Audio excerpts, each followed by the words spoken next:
저는 참 한 가지 또 감사한 거는 이 교회에 와서 우리 찬양에도 그렇고 이렇게 마음껏 우리 주님의 이름 예슈아라고 부를 수 있다는 것이 너무나 하나 감사했습니다. 사실은 뭐 여러분들도 그런 이야기 들어서 아시겠지만 예슈아라고 이렇게 조금 뭐 여러 교회에서 그렇게 이름을 예수님의 이름을 그렇게 부르는 것에 대해서 그거 가지고 공격하는 교회도 있더라고요. 아니 왜 그거 예수님의 이름을 예수라고 안 그러고 예슈아라고 그러냐고, 이상한 교회 아니냐고. 뭐 한쪽에서는 그렇게 이제 말도 안 되는 거로 공격을 하는 반면에 또 그 반대쪽 극도 있어요. 반대쪽 극은 뭘까요? 원래 예수님의 히브리 이름이 예슈아이기 때문에 우리는 무조건 예슈아로 불러야지 예수라 부르거나 하고 영어식으로 지저스라고 하면 그거는 또 아니래요. 틀렸대요. 그러면서 또 무조건 그렇게 말하면 안 된다고 또 반대쪽 극으로 또 가는 사람도 있더라고요. 아니 우리가 물론 예수야라고 부르면 더 좋을 수도 있지만 좋겠지만 우리가 예수님 혹은 뭐 지저스 이러면 예수님 안 들으시나요? 우리가 그렇게 기도하면 예수님 안 들으세요? 아니잖아요, 그죠? 그게 너무나 그 말도 안 되는 비본질적인 가지고 그렇게 시비를 거는 사람이 있는데, 어쨌든 여러분들 예수님도 좋고 예수와도 좋고 자유롭게 어쨌든 이 교회에서 이렇게 마음껏 부를 수 있어서 좋고, 저는 이스라엘 알고부터 저는 제 개인적으로 이렇게 기도할 때마다 늘 예수와 이렇게 합니다. 그리고 제가 지난 시간에도 말씀드렸듯이 예수와라고 할 때 여러분 항상 이제는 지금까지는 예수님 나의 주님 나의 왕이 뭐 왕이시여 이렇게 생각으로만 예수라고 이름을 하셨다면, 한 번은 예수님 자기 백성 이스라엘을 죄에서 구하실기여 그 한 번씩 되뇌시기 바랍니다. 예. 우리 최 목사님이 이제 이렇게 예언 그 중보 기도를 항상 이 예배 직전에 참 제가 강단에 서기 직전에 이제 마이크 들고 하시는데, 저는 저한테는 이제 좀 낯선 경험이긴 하지만 그게 너무나 참 좋아요. 그 시간이 좋고, 진짜 하나님께서 이 주의 여종을 통해서 우리에게 또 그 교회에 주시는 정말 말씀인 것 같아서 너무 좋은데, 이번에 조금 전에 말씀하시는 건 가운데 정말 이제 하나님께서 이스라엘을 사랑하기를 원하시고 주의 백성들에게, 그리고 정말 열방 교회와 이 이스라엘이 함께 하나가 되어서 이렇게 하는 것을 하나님께서 간절히 원하신다. 그게 바로 이제 에베소서에 나오는 새 한 사람 아닙니까, 그죠? 예, 예. 그리스도 안에서 믿는 유대인들과 그리스도인이 하나가 되는 것. 저는 근데 물론 그 하나님 말씀이 그렇게 되어 있기 때문에 그것을 사실이라고 믿고 알았지만, 이제 그렇게 기도하시는데 문득 이제 옛날에 그 하나 생각이 나는 일이 있어 제가 잠깐 간증을 하지만, 제 개인적인 간증은 아니고요. 뭐 개인적인 간증이라도 볼 수 있겠지만, 하나님이 우리 열방의 예수님을 믿는 자녀들과 또 예수 안에서 예수님을 알게 된 이 유대인들이 정말 하나가 되어서 함께 서로 사랑하며 함께 예수와의 이름을 부르며 예배하는 것을 얼마나 기뻐하시는지 제가 사례를 간증을 말씀드리고자 합니다. 제가 몇 년 전에 조금 됐네요. 한 8, 9년은 되는 것 같은데, 이스라엘에 이제 제가 우리 선교회에서 주관하는 그 성지 이제 그 컨퍼런스가 있어서 그 팀들과 같이 이스라엘을 방문한 적이 있습니다. 그때 이제 한국에서도 오고 유럽에서도 오고 뭐 여러 팀들이 이렇게 여러 사람들이 해서 한 열흘간 같이 있는 동안에 저는 미국에서 갔죠. 또 갔는데 유럽의 독일에서 신혼부부가 거기 와 참석했어요. 근데 신혼여행으로 왔더라고요. 여러분, 신혼여행으로 사실 이스라엘 가보시면 알겠지만 거기가 신혼여행 하기에는 조금 그렇게 많이 척박합니다. 뭐 무슨 뭐 대단한 아름다운 곳이 있는 것도 아니고, 더더구나 신혼여행이면 둘이 따로 뭐 차를 이래 내갖고 같이 이래 도는 것도 아니고 50명 단체 관광버스에 그 팀하고 다 같이 그냥 열흘간을 같이 하는 거예요. 그게 결심하기가 쉽겠어요? 그리고 저는 처음에는 이 신혼부부가 이스라엘에 대해서 굉장히 뜨거운 마음을 하나님께 받으셨구나. 오죽하면 신혼여행으로 여기 왔나 이런 생각했어요. 근데 이제 이렇게 다니면서 좀 이야기해 보니까 이스라엘에서 거의 몰라요. 이스라엘 처음 오는 것이고 유대인들에 대해서도 모르고 마음은 안 품는데 신혼여행 그리 온 거예요. 그래서 저는 너무나 신기해갖고, 그래 어떻게 이래 왔나가요? 뭐 어떻게 오게 됐다고 자세한 이야기를 안 해요. 그러고는 이제 그냥 열흘 같이 지냈고, 뭐 그래서 열흘 동안에 우리가 이제 이스라엘에 대해서 이야기하고 같이 그 땅을 위해서 그 민족을 위해서 기도도 하고 이래 지냈는데, 뭐 약간 이렇게 은혜를 받는 것 같기도 한데 뭐 특별한 이제 그걸 나눔 없이 그냥 헤어졌습니다. 헤어졌고 6개월이 지났습니다. 6개월이 지났는데 제가 이제 그때 독일에 갈 일이 있어서 독일의 프랑크푸르트에서 온 이 부부였는데 프랑크푸르트 간 김에 그 부부 생각이 나서 그 집에 하루 밤을 묵게 되었습니다. 그래 밤에 이제 묵으면서 이렇게 교제를 하는데 그때 이 부부가 놀랄만한 간증을 하는 거예요. 사실 알고 보니까 그 신혼부부 중에 그 자매가 이거 여행 도중에는 뭐 굉장히 수줍어하고 말도 잘 안 하는 자매였어요. 그런데 이 자매가 알고 보니까 어릴 때부터 우리나라 말로 번역하면 선견자, 선지자나 이거 선견자. 그러니까 자꾸 보는 뭔가 이렇게 보는 자매 있죠. 영어로는 seer라고 부릅니다. seer 본다고 해서 그 자매였어요. 그래서 어릴 때부터 너무나 이제 예수님 환상도 많이 보고 뭐 이런 걸 많이 보던 자매인데 그 자매가 이제 이스라엘에 같이 있을 때는 아무 말 안 하더니 6개월 후에 이제 그 독일에서 만났을 때 놀라운 간증을 제기하는 거예요. 어떤 간증을 하냐면은 자기가 그 이스라엘에 가 있는 동안에 3번의 환상을 봤대요. 그러면서 이제 왜 거기 가게 되었는가 어떤 그 이야기를 해주는데 본래는 신혼여행으로 이스라엘은 꿈에도 꾸지 않고 남편은 더더구나 뭐 이스라엘 갈 생각 없었는데 이 자매가 기도만 하면 성령님께서 이스라엘로 가라 신혼여행 이스라엘로 가라 그래요. 그 처음에는 야 주님 아니죠 잘못 들었는 거 알고 또 기도만 하면 또 이스라엘로 가라. 그래서 이제 막 그 부담을 주시니까 할 수 없어서 이제 남편한테 이스라엘로 우리 신혼여행 가자 하니까 남편이 벌쩍 뛰면서 무슨 소리냐 거기를 왜 가느냐 딴 데 신혼여행지가 좋은 데 얼마나 많은데. 그래서 그렇게 반대를 하는데 계속 이제 주님께 그 기도만 그렇게 하시니까 남편을 설득하고 그래서 억지로 이제 남편을 끌고 온 거예요. 본인도 왜 이스라엘로 가라 하는지 이유를 몰랐죠. 그래서 이제 이스라엘 갔습니다. 가서 이제 뭐 이렇게 같이 쭉 다니는데 처음에는 뭐 별로 뭐 감동도 없고 뭐 성경에 이런 예수님 다니던 그런 데를 찾아봐도 별로 뭐 그렇게 뭐 기대처럼 그렇게 보이지도 않고 좀 그런 마음으로 돌아다녔습니다. 그런데 우리가 그때 이제 성지순례 열흘 참 그 프로그램 중에 저희가 후원하는 메시아닉 주 유대인 교회를 방문하는 일이 항상 있거든요. 그때 마침 방문할 때가 이제 거기로서는 토요일 아침. 그는 유대인들은 토요일 날 메시아닉 교회라도 토요일 날 이제 그 예배를 사바스 안식일 예배를 드리잖아요. 그래서 토요일 오전입니다. 오전에 이제 거기에 이제 저희가 한 30명이 몰려가서 예배를 같이 드렸습니다. 예배를 드리는데 혹시 메시아닉 교회에 가서 예배 드리신 분 뭐 경험이 있는지 모르겠지만은 이 주임제 교회 예배가 좀 부실한 분위기예요. 한쪽에는 막 자매들이 나왔고 깃발을 막 흔들고 그리고 이제 앞에 자매들이 나와서 계속 찬양하는 가운데 막 이렇게 손잡고 강강술래 하듯이 이렇게 이제 떨고 막 이게 이제 메시아닉 예배 그 교회 예배 분위기거든요. 막 통로에서도 막 춤추고 막 이렇게 하는데 그 저희는 처음에는 이제 방문자들이니까 한 30명이 옆에 이제 이쪽 저는 옆에 면에 쭉 30명이 앉아 있었습니다. 근데 예배가 찬양하고 막 뜨거워지고 막 깃발 흔들고 막 춤추고 하니까 이제 유대인 자매들이 막 또 옆에서 나팔 부르고 막 춤추고 하니까 우리 방문했는 우리 자매들도 막 마음이 뜨거워질 거 아니에요. 그리고 자기들도 막 일어나갖고 이제 유대인들 자매들 사이에 끼어서 같이 이제 손을 잡고 이제 막 춤을 추기 시작하는 거예요. 그래 춤을 추는 데가 이 자매도 이제 앉아 있다가 같이 일어나서 유대인들 자매의 손을 잡고 막 손을 이렇게 잡고 이렇게 막 춤을 췄습니다. 한참 춤을 추는데 진짜 그때 대낮이잖아요. 오전 시간인데 눈이 확 열리면서 환상을 본 거예요. 근데 어떤 환상을 봤느냐? 예수님을 본 거예요. 예수님을 보는데 예수님이 바로 그 강강술래 춤추는 거기 한가운데서 한쪽 손에는 우리 한국에서 방문한 자매의 손을 잡고 한쪽 손에는 그 유대인 자매의 손을 잡고 춤을 추시는데 얼마나 기뻐하시는지 막 기뻐서 막 진짜 자기가 어릴 때부터 예수님을 그렇게 자주 봤지만은 예수님이 그렇게 기뻐하시는 모습을 처음 봤다는 거예요. 환상으로 그걸 보는 순간 이 자매가 막 너무나 막 그 자리에서 막 이렇게 눈물이 쏟아져 갖고 더 춤을 못 추고 자식에 돌아와 있을 거. 그게 이제 처음으로 예수님이 이걸 이렇게 기뻐하시는구나. 유대인 자매와 이방 자매가 하나가 되어서 이렇게 주님을 찬양하며 춤추는 게 이게 이렇게 기뻐하시는구나. 그래갖고 이제 막 앉아서 기도를 드리고 이제 예배는 계속됐죠. 그래서 뭐 유대인 목사님이 나와서 말씀을 전가하고 한참 예배가 진행되는데 그 예배 도중에 또 열리면서 두 번째 환상을 보게 됐습니다. 어떤 환상이냐? 예배를 보는데 갑자기 저 뒷면에 이제 출입문이죠. 출입문이 활짝 열리더니 예수님을 가장 반대하고 막 복음을 전하려고 하면 가장 핍박하는 누구죠? 정통 유대인들, 초정통파 유대인들.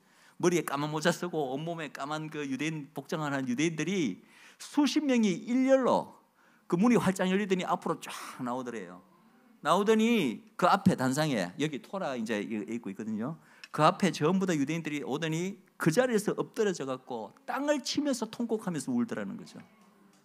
여러분 어떤 장면인지 아시겠죠? 그들의 지금 눈에 비늘이 덮여서 예수님을 알아보지 못하지만 스가랴서 12장에서 말하는 그 광경을 본 거예요. 그들이 마침내 눈이 열려서 그들이 찌르니가 예수님을 바라보는 순간 정말 땅을 치면서 막 그렇게 애절하게 통곡하는 장면을 이 자매가 두 번째 환상을 봤습니다. 그리고 이제 일정을 다 마치고 세 번째 마지막 환상을 마지막 날 돌아가는 날 봤는데요. 바로 돌아가는 비행기 트랩을 딱 올라가는데 갑자기 환상이 본 거예요. 딱 오르면서 주님이 딱 나타나셔요. 주님의 얼굴이 딱 나타나시면서 주님께서 이 자매를 너무나 따뜻한 눈길로 바라보시면서 딱 한마디를 하시더래요. 어떤 말 하시느냐? 내 딸아, 내 땅에 와줘서 고맙다. 그렇게 말씀하시더래요. 이 자매는 이스라엘에 대해서 뭐 미리 마음을 받은 것도 아니고, 뭐 이스라엘에 대해서 이스라엘 회복에 대해서 뒤에 아는 것도 아니고, 그냥 기도하는 가운데 자꾸 그들이로 가라는 그 말 그 한마디만 듣고 그냥 원인도 모르고 이유도 모르고 주님의 말씀에 순종해서 왔는데, 그래서 와서 뭐 대단하게 뭐 무슨 사역을 한 것도 아니고 유대인은 뭐 전도한 것도 아니고 자기는 아직 잘 모르니까 따라다니면서 그냥 말씀 듣고 기도하라 할 때 같이 기도하고 그냥 그 땅을 밟은 것밖에 없잖아요. 근데 주님께서 고맙다고 그러시는 거예요. 내 딸아, 이 땅에 와준 것만도 고맙다. 내 땅에 와줘서 고맙다. 이렇게 말씀하시더래요. 이게 주님의 마음입니다. 여러분, 저는 이스라엘에 지금 14번 갔습니다. 많은 목사님들은 신학교 때 무슨 수학여행처럼 목사님들하고 같이 어울려가 한번 성지순례 한번 갔다 와서는 구경할 거 다 구경했다. 이제 이스라엘 땅에 한번 볼 거 다 봤으니 왜 가나? 그런 마음, 그렇게 말씀하시는 분들도 제가 많이 만났거든요. 근데 그 땅은요, 한번 그냥 예수님 2000년 전에 나고 사역하셨고 부활승천하신 그 역사적인 흔적만 있는 땅이 아닙니다. 그런 의미에서는 과거잖아요.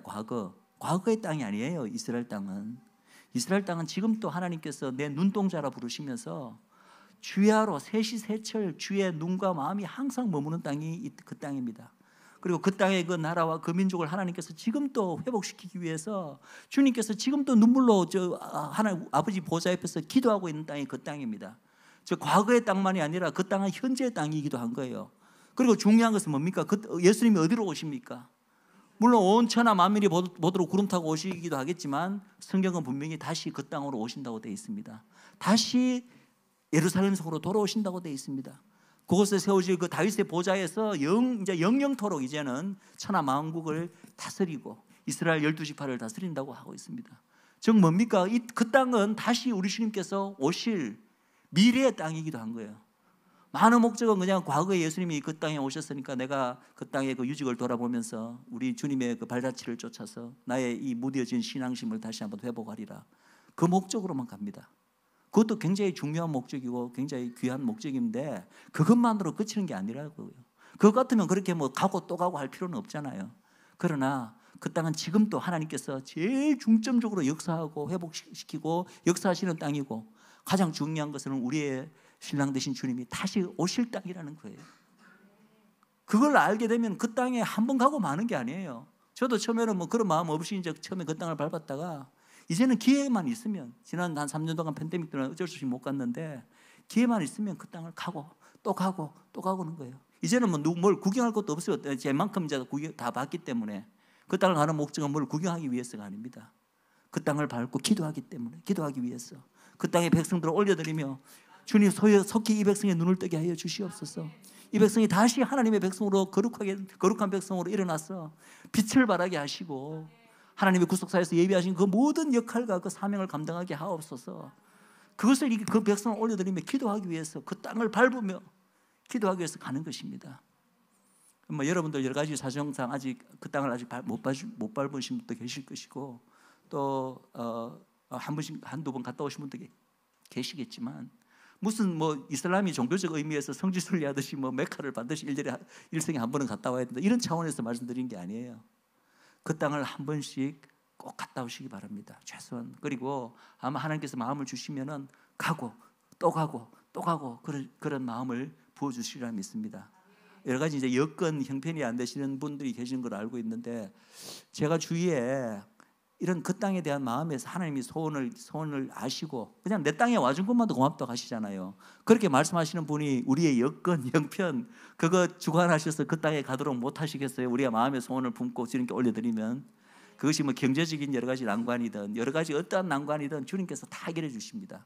그런데 저는 그 주변에 너무나 그런 분들을 많이 봤어요.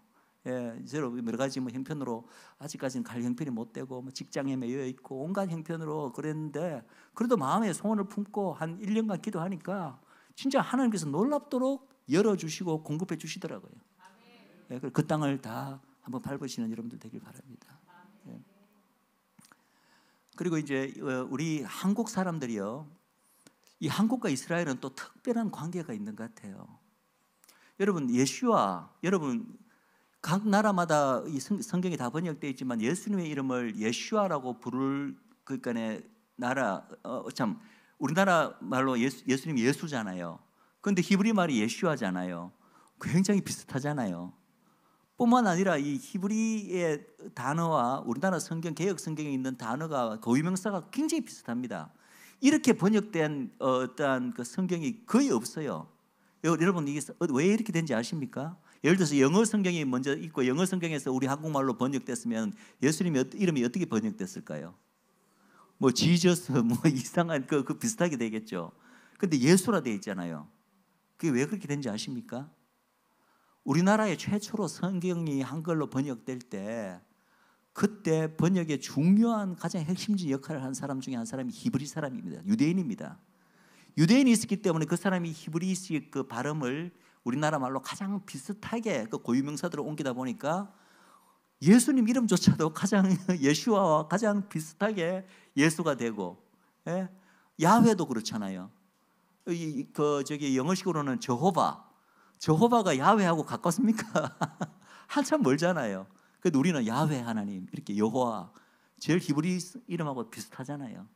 그러니까 이것도 신기하고, 여러분, 우리나라와 이스라엘과의 그 기가 막힌 인연은 그것만 좀 연구하시는 분도 내가 있는 걸로 알고 있는데, 제가 아는 것만으로도 참 대단합니다. 여러분들, 우리나라에 처음으로 복음을 전해준 분이 누구죠? 많은 분들이 알고 있기로는 대동강변에서 순교하신 토마스 선교사님. 그런데 토마스 선교사님 순교하시기 전에 우리나라에 복음을 들고 오신 선교사님이 있어요. 그분은 왔는데 내륙에는 상륙을 못하고 그 섬에, 내륙 바깥에 섬에만 이제 그 정부의 허가가 안 떨어져 갖고 거기서 한두 달 머물다가 결국은 허가가 안 떨어져 돌아갔는데, 그 사이에 이제 우리나라 섬 주민들한테 복음을 전하고 최초로 주기도문을 우리나라 말로 번역해서 주기도문을 우리나라 말로 번역을 했고 한 그 선교사님이 있습니다. 그 선교사님이 누군지 아십니까? 귀첼라프라는 사람인데, 혹시 이름 굉장히 생소하죠? 유대인입니다. 유대인, 예수 믿는 유대인 선교사님이에요. 그러니까 그분이 사실은 진정한 의미로 우리나라에 복음을 최초로 전달한 제1호 선교사님입니다. 우리나라 성경이 최초로 번역된 과정, 그리고 최초로 복음 전해준 사람도 알고 보니까 다 유대인이야. 이게 우연일까요? 우리나라 첫 대통령이 누구십니까? 이승만 대통령. 그 영부인 이름이 뭐죠? 프란체스카 여사. 미국인의 눈 파란 여사. 근데 그 프란체스카 여사가 유대인인데 그냥 유대인이 아니라 메시아닉주예요. 예수 믿는 유대인이에요. 우리나라 1호 첫 번째 대통령의 영부인이 예수 믿는 유대인이었습니다. 우리나라 독립운동의 가장 그 근간이 되었던 상해 임시정부. 상해 임시정부가 그 상해에서 있을 공간을 못 찾았습니다. 처음에는 다 핍박당하고 하니까, 돈도 없고 하니까 뭔가 정부를 하라, 임시정부를 차려야 되는데 건물이 필요하잖아요. 그래서 건물을 했는데 너무 비싸고 해갖고 아무 데도 건물 내려주려고도 하지 않고 일본 또 눈치를 보느라고, 그때 어떤 사람이 과감하게 우리 건물을 써라. 그래서 그 건물에 상해 임시정부가 들어갔습니다.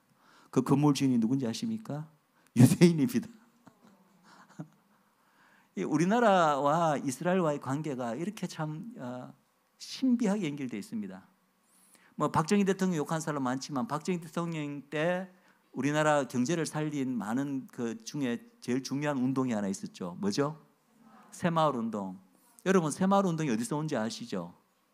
그 당시 이제 이 나라를 살리려고 박정희 대통령이 휘하에 이 사람들을 외국에 그 사례를 연구해 갖고 좀 우리나라에 적용할 만한 그런 것을 한번 해오자 해갖고 전 세계 여러 군데 보냈는데 그 중에 이스라엘로 보낸 팀이 있었습니다. 이스라엘에 보낸 팀이 이스라엘 사람들은 특별히 자급자족 그 체제 중에 그들이 건국하자마자 시작한 게 키부츠 운동입니다. 그 키부츠를 중심으로 이제 그 안에서 자급자족하면서 막 하는 그 키부츠 운동을 이제 연구해갖고 온 팀이 우리나라도 이걸 그대로 좀 약간 수정해서 우리나라에 적용시키면 되겠다. 그래서 시작된 게 새마을 운동입니다. 유대인 키부츠 운동으로 된 거예요. 그게 이와 같이 우리나라가 참 이스라엘과 뗄래야 뗄 수 없이 깊은 관계가 있고 건국 때부터 건국 자체가 같은 해에 또 됐잖아요. 이스라엘이 1948년에 건국할 때 우리나라도 1948년에 여러분 이 모든 것이 우연이라고 생각하십니까? 저는 하나님의 신비한 이런 섭리가 있다고 봅니다. 우리나라가 이스라엘 회복에 특별한 역할이 있고 특별히 우리 한국교회가 한국 성도들은 또 이 기도의 또 사람들 아닙니까? 이스라엘 회복에는 이 기도가 너무나 핵심적으로 뜨거운 요소인데 한국민들에게 하나님께서는 중보의 영을 부어주셨거든. 우리 최홍사님도 예언의 영도 부어주셨지만, 그래서 정말 마지막 때 하나님께서 파수꾼을 세워서 정말 하나님께 밤이나 낮이나 이스라엘의 회복을 위해서 부르짖을 파수꾼들을 세운다고 이사야서 42장에 되어 있잖아요. 그래 너희는 밤낮으로 부르짖어서 여호와로 하여금 쉬지 못하게 하라. 언제까지? 하나님께서 예루살렘을 세워서 온 세상에서 찬송을 받게 하기까지. 그런데 놀랍게도 찬송을 누가 받느냐 하면은 그 문장에 보면요, 우리나라 말에는 약간 애매하게 돼서 찬송은 하나님께 하는 거니까 하나님이 찬송을 받을 때까지 이렇게 해석하기 좋은데, 원문을 보면은 찬송 받는 주체가 누구냐면 예루살렘이에요. 내가 예루살렘을 세워 예루살렘으로 하여금 온 열방으로 찬송을 받게 하기까지 너희는 밤낮으로 부르짖어서 나로 하여금 졸지도 못하게 하고 쉬지도 못하게 하라. 그럴 수 있는 민족이 중에 제일 1호 가장 가능성이 있는 파워풀한 민족이 어느 민족이죠? 저는 한민족이라고 믿습니다. 그렇기 때문에 한민족에게 중보의 영을 부어주셨습니다. 여러분 기도하시겠습니까? 특별히 우리 한민족에 대한 이런 특별한 사명이 있다고 이렇게 이스라엘 회복에 있어서 그걸 또 이렇게 주장하시는 분들도 있는데, 저는 그 모든 주장에 100% 동의하는 건 아니지만은 상당 부분 정말 충분히 그럴 수 있다고 저는 그렇게 생각합니다. 이런 이야기 하다가 또 강의 시간 반쯤 지나버리면 다 못 마치니까 빨리 제가 오전에 오전에 이제 예수님께서 바로 초림 사역으로 오셔서 십자가에 돌아가시면서 그 초림 사역 전체를 총괄하는 어떤 그것을 타이틀을 하나님께서 정하셨는데, 저는 그것이 바로 유대인들의 왕이라는 타이틀이라고 본다. 그럼 이제 그다음 당연한 질문은 도대체 유대인들의 왕으로 오셔서 유대인들을 위해서 이스라엘 위해서 예수님께서 뭘 하고 가셨나, 이런 질문이 자연스럽게 생기잖아요. 그 중에 중요한 것이 이제 바로 지난 시간에 제가 말씀드렸듯이 유대인의 왕으로서 유대인 그 이스라엘 민족 전체를 대표해서 이스라엘 민족이 하나님으로부터 받은 민족적 사명이 있는데, 그 사명을 이스라엘은 제대로 못 지켰는데 왕이신 예수님께서 오셔서 그 민족을 대표해서 하나님 앞에서 그 사명을 이루셨다. 그 사명을 두 가지로 설명했습니다. 토라를 성취하는 것, 그 다음에 열방의 빛이 되는 것. 그죠? 그렇게만 크게 좀 기억하시면 되겠어요. 그리고 또 하나 너무나 중요한, 주님께서 유대인들의 왕이라는 신분으로서 오셔서, 저는 예수님께서 오셔서 십자가 생하시고 이 초림 사역이 이것만을 위해서 오셨다라고 말씀드린 거 아니에요. 혹시 오해 많으시기 바랍니다. 우리가 알고 있는 예수님이 왜 오셨고 왜 십자가를 죽으셨는가, 그 모든 것 다 사실입니다. 우리가 이미 알고 있는 거. 그거 플러스 우리가 지금 놓치고 있는 부분을 제가 이제 말씀을 하는 거예요. 유대인들의 왕으로 오셔서 행하신 것 중에 중요한 그 십자가 사역 그리고 초림 사역을 통해서 행하신 것이 바로 새 언약의 중보가 되시기 위해서 오셨다. 새 언약의 중보. 이 새 언약의 중보라는 표현을 여러분 좀 친숙하세요? 이게 어디에 나오는 표현인지 혹시 아십니까? 기억나시는 분 계세요? 신약 성경 어디에도 이 표현이 잘 안 쓰이고 신약 성경 한 책에서만 이 표현이 네 번인가 등장합니다. 세 번인가 네 번 등장합니다. 어느 책인가 혹시 기억나세요? 히브리서입니다. 히브리서. 히브리스의 새 언약의 중보라고 되어 있습니다.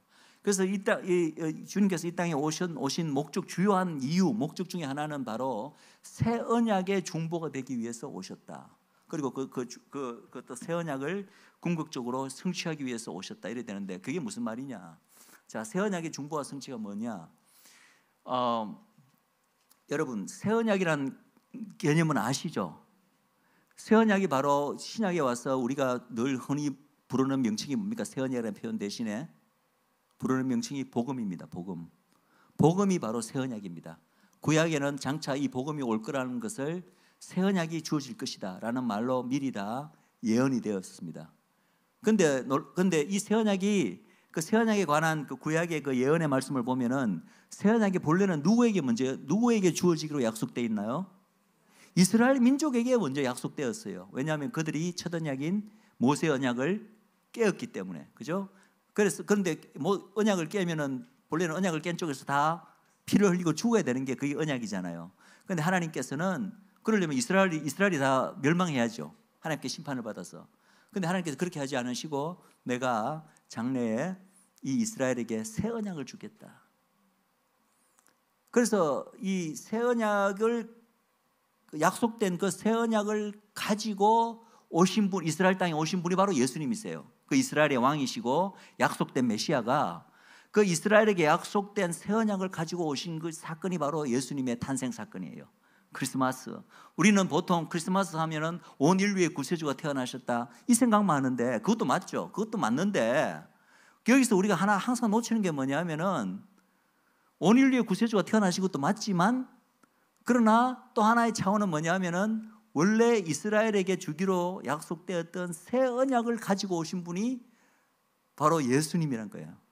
이스라엘의 약속된 메시아가 새 언약을 가지고 이스라엘 오기 위해서 육신을 입고 그 땅에 오셨다. 그래서 예수님의 탄생도 일단 이스라엘의 새 언약의 의미가 있고, 그 다음에 중요한 것은 예수님의 초림에서 탄생도 중요하지만 더 중요한 사건이 뭐죠?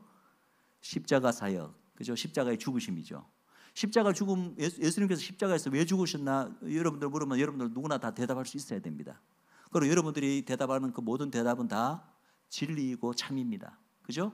그럼에도 불구하고 그 십자가의 죽음 안에는, 예수님이 죽으신 그 의미 안에는 사실은 수십 겹의 여러 가지 차원의 의미가 있습니다. 우리는 보통 그걸 뭉뚱그려가지고 그냥 대충 하나로 이해를 하는데, 예를 들어서 메시아닉 목사님 중에 아셀 인츄레이더라고 아주 유명한 그 목사님이 계신데, 이분은 늘 예수님의 십자가를 묵상하고 예수님께서 십자가에서 도대체 뭘 이루셨나, 뭘 성취하셨나, 왜 죽으셨나, 이걸 늘 묵상하다가 나름대로 이제 좀 이렇게 구별되는 이유를 이렇게 한번 성경적으로 뽑아보기 시작하니까 한 20가지가 나오더래요. 20가지가. 예. 그런데 어쨌든 그 주님께서 십자가에 죽으신 여러 의미가 있지만 그 중에 굉장히 중요한 의미 중에 하나가 뭐냐면은 바로 새 언약의 중보가 되기 위해서 십자가에 죽으셨다는 거예요. 예? 새 언약이 누구에게 주어지기로 했다고요?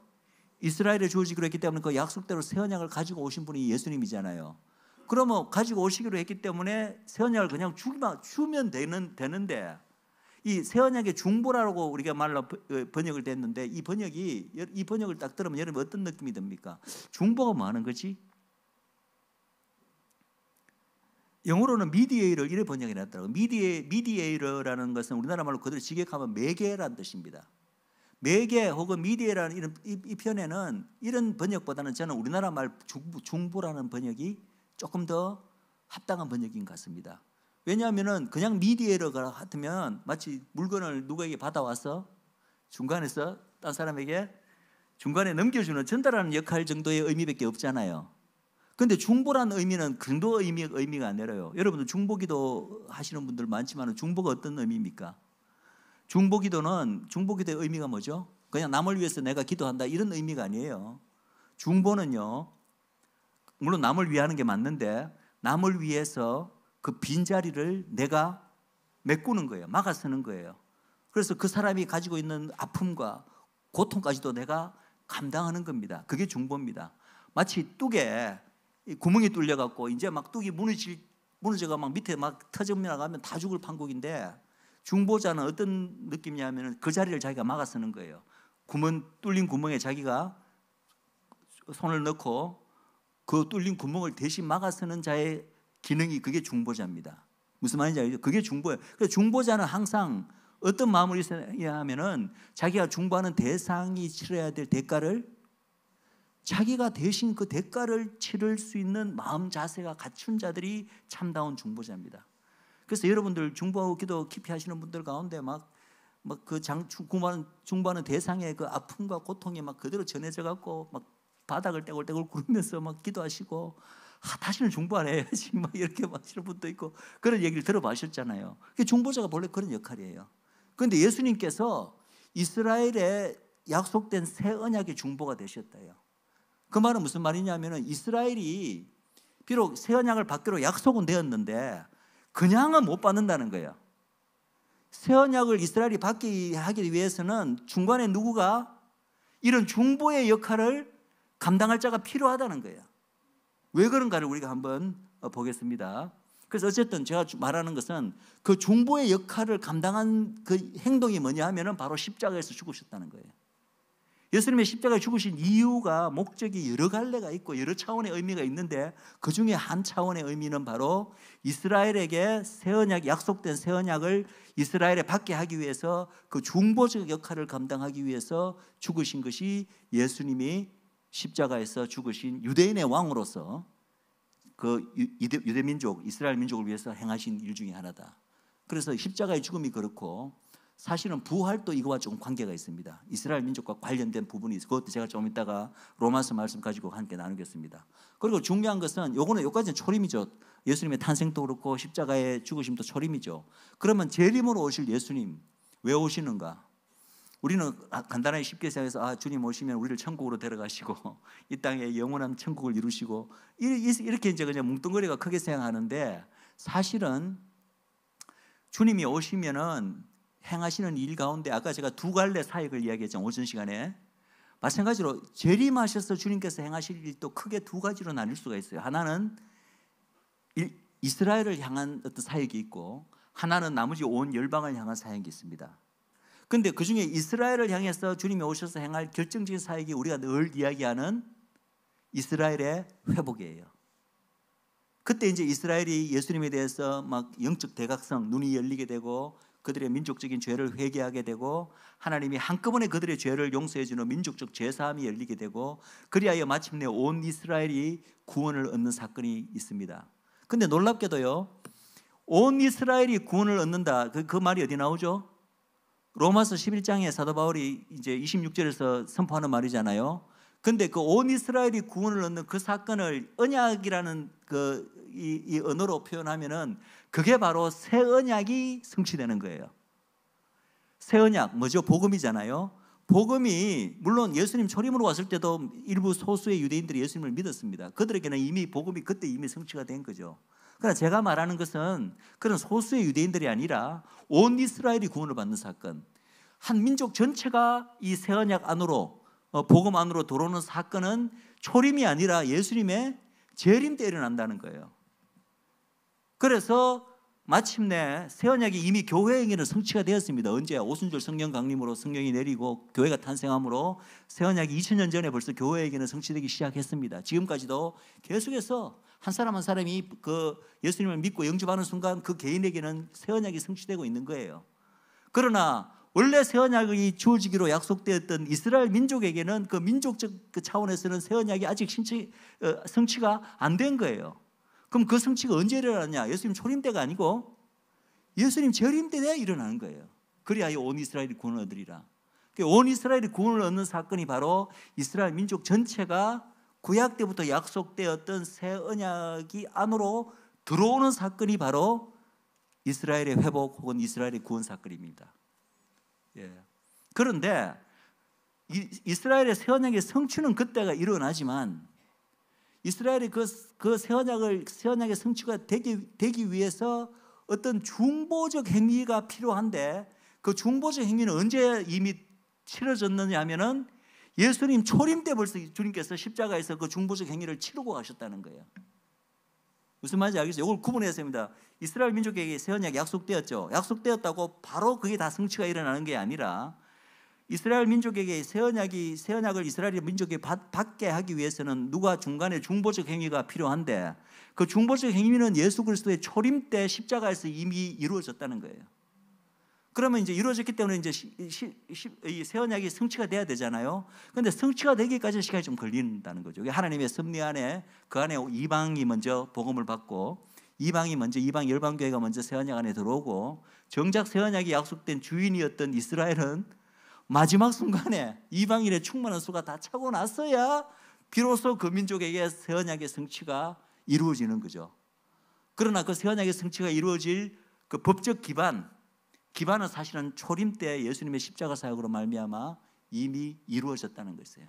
그 부분을 우리가 이제 제가 미리 지금 결론을 땡겨서 말씀을 드렸습니다. 그래서 이스라엘의 새 언약이 온전히 성취되는 것은 예수님의 재림 때 이스라엘의 민족적 구속이 마침내 이루어지는데, 뭐 구속 혹은 구원으로 여러분들 바꿔 읽어도 되겠습니다. 이것이 바로 또 여호와의 일곱 절기 가운데 대속죄일하고 관계가 있어요. 여러분, 대속죄일 이제 좀 이따 제가 상세하게 하겠지만, 이 대속죄일이 도대체 뭘 위한 속죄인가? 누가 속죄받는다는 얘기인가? 우리 열방예보다는 대속죄일은 이스라엘을 위한 절기입니다. 특별히 열방과도 관련이 있는 절기가 좀 많이 있는데, 예를 들어서 오순절이라든지 뭐 초막절이라든지, 이거는 이스라엘뿐만 아니라 온 열방에 굉장히 연관된 절기이기도 합니다. 그런데 유독 이 대속죄일, 특별히 이 구원 쪽에서는 이 대속죄일의 가장 중요한 하나의 그것은 바로 이스라엘이 민족적인 죄사함을 얻고 하나님 앞에 구속되는 그것의 그 주제가 바로 대속죄일인 거죠. 그거 조금 이따 제가 다시 말씀드리겠습니다. 자, 그러면은 제가 이제 새 언약이 벌써 구약 때부터 이스라엘에게 약속되었다는 걸 자꾸 말씀을 드렸는데, 대표적인 구절이 이제 예레미야서 31장입니다. 그래서 우리 같이 한 이 구절을 읽겠습니다. 시작. 나 여호와가 말하노라, 보라 날이 이르리니 내가 이스라엘 집과 유다 집에 새 언약을 세우리라. 나 여호와가 말하노라, 이 언약은 내가 그들의 열주의 손을 잡고 애굽 땅에서 인도하여 내던 날에 세운 것과 같지 아니할 것은 내가 그들의 남편이 되었어도 그들이 내 언약을 파하였음이라. 나 여호와가 말하노라, 그러나 그날 후에 내가 이스라엘 집에 세울 언약을 이러하니 곧 내가 나의 법을 그들의 속에 두며 그 마음에 기록하여 나는 그들의 하나님이 되고 그들은 내 백성이 될 것이라. 그들이 다시는 각기 이웃과 형제를 가리켜 이르기를 너는 여호와를 알라 하지 아니하리니 이는 작은 자로부터 큰 자까지 다 나를 알미니라. 내가 그들의 죄악을 사하고 겪지 아니하리라. 여호와의 말하니라. 아마 여러분들도 많은 분들이 이 구절은 잘 알고 계시는 구절이에요. 근데 여기 내용이 보면은 이제 내가 장차 이스라엘 집과 유다 집에 새 언약을 세우리라 되어 있습니다. 이 새 언약이 우리가 말하는 복음입니다. 그 새 언약을 들고 이 땅에 오신 분이 예수 그리스도세요. 그리고 그분의 십자가로 말미암아 이 새 언약이, 왜 언약을 처음에 우리나라 간의 언약을 맺을 때도 비준이라는 그 절차가 있잖아요. 이 새 언약을 비준하는 그 중에 핵심이 바로 예수님의 십자가 사건입니다. 십자가 이 새 언약을 발효시킨 그런 이제 비준 사건인데, 왜 그럼 이스라엘 집에 이 새 언약이 왜 약속됐나 하면은 그 이전에 이스라엘은 이미 언약이 있었습니다. 무슨 언약이죠? 모세 언약. 그래서 모세 언약이 열조의 손을 잡고 애굽 땅에서 인도하여 내던 날에 세운 언약이 이미 있는 거예요. 그런데 그 언약이 있었는데도 불구하고 그 언약을 통해서 하나님께서 이스라엘의 남편이라고 지금 말씀하시는 거예요. 본래 언약은 남편과 아내 사이에 맺는 거거든요. 그래서 시내산에서 이스라엘과 하나님께서 언약을 맺을 때 사실은 하나님과 이스라엘 백성이 결혼식을 올린 거예요. 하나님이 남편이고 이스라엘은 아내고, 언약을 이제 모세의 언약을 중심으로 이렇게 결혼이 맺어졌죠. 여러분, 이스라엘 유대 결혼식 하셨다 그랬잖아요. 유대 결혼식의 제일 첫 번째 그 중요한 단계 중에 하나가 뭐냐면은, 이 신랑 아버지가 이제 신부를 구하러 와서 이래 뭔가 결혼에 대한 조건을 이렇게 서로 간에 이렇게 교환하고 하죠. 그걸 뭐라고 부르죠? 결혼에 관한 모든 조건이 적혀 있는 책, 문서, 케투바라고 부르죠. 그 기억나시죠? 공부하셨으니까. 사실은 모세의 율법 그 체계가 바로 케투바예요. 케투바. 하나님과 이스라엘 민족이 이제 이 케투바, 모세 언약을 두고 이제 결혼식을 맺는 거예요. 남편과 아내로서. 결혼식을 맺는데 당연히 남편과 아내가 되었기 때문에 서로를 배반해서는 안 되고 딴 남자, 딴 여자를 해서도 안 되고 그런 거죠. 그죠? 근데 그렇게 이미 결혼식을 올렸는데 언약을 맺었는데 뭐라고 하나님 말씀하십니까? 내가 그들의 남편이 되었어도 그들이 내 언약을 파하였다, 어겼다. 이때 어긴 언약은 무슨 언약이죠? 모세 언약을 말합니다. 그죠? 어겼기 때문에 뭐 언약을 어겼으면 사실은 언약이라는 게 자체가 언약 절대 깨어져서는 안 되는 것이기 때문에 언약을 어기면 어긴 쪽에서 피를 흘리고 다 죽어야 돼요. 그게 하나님의 공의입니다. 그런데 그렇게 되면 문제가 생깁니다. 하나님으로서는 이스라엘이 언약을 어겼기 때문에 이스라엘을 멸하시면 그냥 다 끝나버리고 깨끗하게 정리가 되는 거예요. 그런데 하나님께서는 이스라엘을 멸하지 않으시고 언약을 깼음에도 불구하고 새 언약을 내가 너희들에게 다시 주겠다고 지금 약속하시는 거예요. 물론 그것을 하나님의 무슨 자비하심 이런 거로 우리가 이해할 수도 있겠지만 더 근본적인 원인이 있습니다. 왜 하나님께서 모세 언약을 깬 이스라엘을 멸하지 않으시고 새 언약을 왜 주실까요? 그 혹시 그 이유를 아시는 분 계세요? 그것은 모세 언약 이전에 맺어진 언약이 있기 때문에 그래요. 이스라엘과. 그 언약이 무슨 언약이죠? 아브라함의 언약입니다. 모세 언약은 상박 언약이지만 아브라함의 언약은 마치 모세 언약의 일반 법률에 해당된다면 아브라함의 언약은 헌법에 해당되는 그런 가장 상위의 언약이에요. 이 아브라함의 언약은 영원히 깨지지 않는 영원한 언약이고 하나님께서만 일방적으로 지키겠다고 말씀하신 일방적인 언약입니다. 그러니까 모세의 언약을 어겼다고 이스라엘을 멸해버리시면 뭐가 문제가 생기냐면 아브라함의 언약을 하나님이 못 지키신다는 거예요. 일방적으로 내가 이거는 영원한 언약이고 절대 깨어지지 않는 언약이고 내가 맹세까지 하면서 반드시 지키겠다고 하신 언약이 아브라함의 언약인데 이스라엘이 언약을 어겼다고 모세 언약을 어겼다고 이스라엘 다 멸해버린다? 그러면 아브라함의 언약에 문제가 생기는 거예요. 하나님이 스스로 하신 맹세까지 하시면서 하나님의 이름과 명예를 걸고 하신 이 아브라함의 언약을 못 지키시게 되는 거예요. 그렇기 때문에 하나님은 하나님의 스스로를 위해서 본인 스스로를 위해서 하나님의 신실하심을 위해서 언약을 깬 모세 언약을 깬 이스라엘을 멸하지 않으시고 대신 내가 새 언약을 주겠다라고 약속하시는 상황이에요. 무슨 이제 배경은 아시겠죠? 그런데 그리고 그 밑에 보면 이제 새 언약이 너희들에게 성취되면 이스라엘 민족에게 성취되면 그러면 그 효과가 어떠냐 하면은 모세의 언약에는 때도 하나님의 신의 산에서 하나님의 법이 주어졌습니다. 그런데 그때 그 법은 어디에 주어졌죠? 돌판에 주어졌죠. 그걸 우리가 뭐라고 부르죠? 십계명이라고 부르잖아요. 돌판에 하나님의 법이 쓰여졌어요. 그리고 또 많은 두루마기에 하나님의 법이 십계명이 다가 아니기 때문에 두루마기에도 많이 쓰여졌겠죠. 어쨌든 중요한 것은 모세 언약 때는 하나님의 법이 어디에 쓰여졌냐면은 우리 몸 밖에 어떤 돌이든지 두루마기든지 거기 쓰여졌다는 거예요. 그리고 이스라엘 백성으로 하여금 이 모든 법을 지키라라고 한 거죠. 그런데 앞으로 새 언약이 성취가 되면 이스라엘에게 성취가 되면 그 효과는 뭐냐면 하나님의 법이 어디에 쓰여진다고요? 마음판에 쓰여진다. 바깥에 어디 돌멩이나 어떤 무슨 두루마기에 쓰여지는 것이 아니라 이제는 그 법의 요구가 너희 마음판에 새겨질 것이다. 어느 게 더 법을 지키기 좋겠어요? 마음판에 새겨진 것입니다. 법이 바깥에 있을 때는요, 나는 여전히 속은 죄인이야. 그냥 온갖 죄와 탐욕이 가득 찬데 하나님이 이 법을 지켜라 했으니까 내가 막 의지로서 인간적 노력으로서 어떻게든지 이 법을 지켜내겠다. 그렇게 노력했는 그 역사가 바로 이스라엘의 구약의 역사예요. 유대인들이 그렇게 법을 지키려고 했지만 토라를 우리 했잖아요. 토라를 지킬 수가 있었습니까? 못 지키는 거예요. 행위적으로는 겨우 지킬 수 있을지 몰라도 토라의 정신, 하나님 사랑, 이웃 사랑 그것까지는 도저히 지킬 수가 없었는 거예요. 왜? 토라가 문제가 있어서? 아니죠. 우리 인간에게 문제가 있었어. 왜냐하면 우리 인간의 속사람은 안 변했거든. 여전히 죄인이잖아요.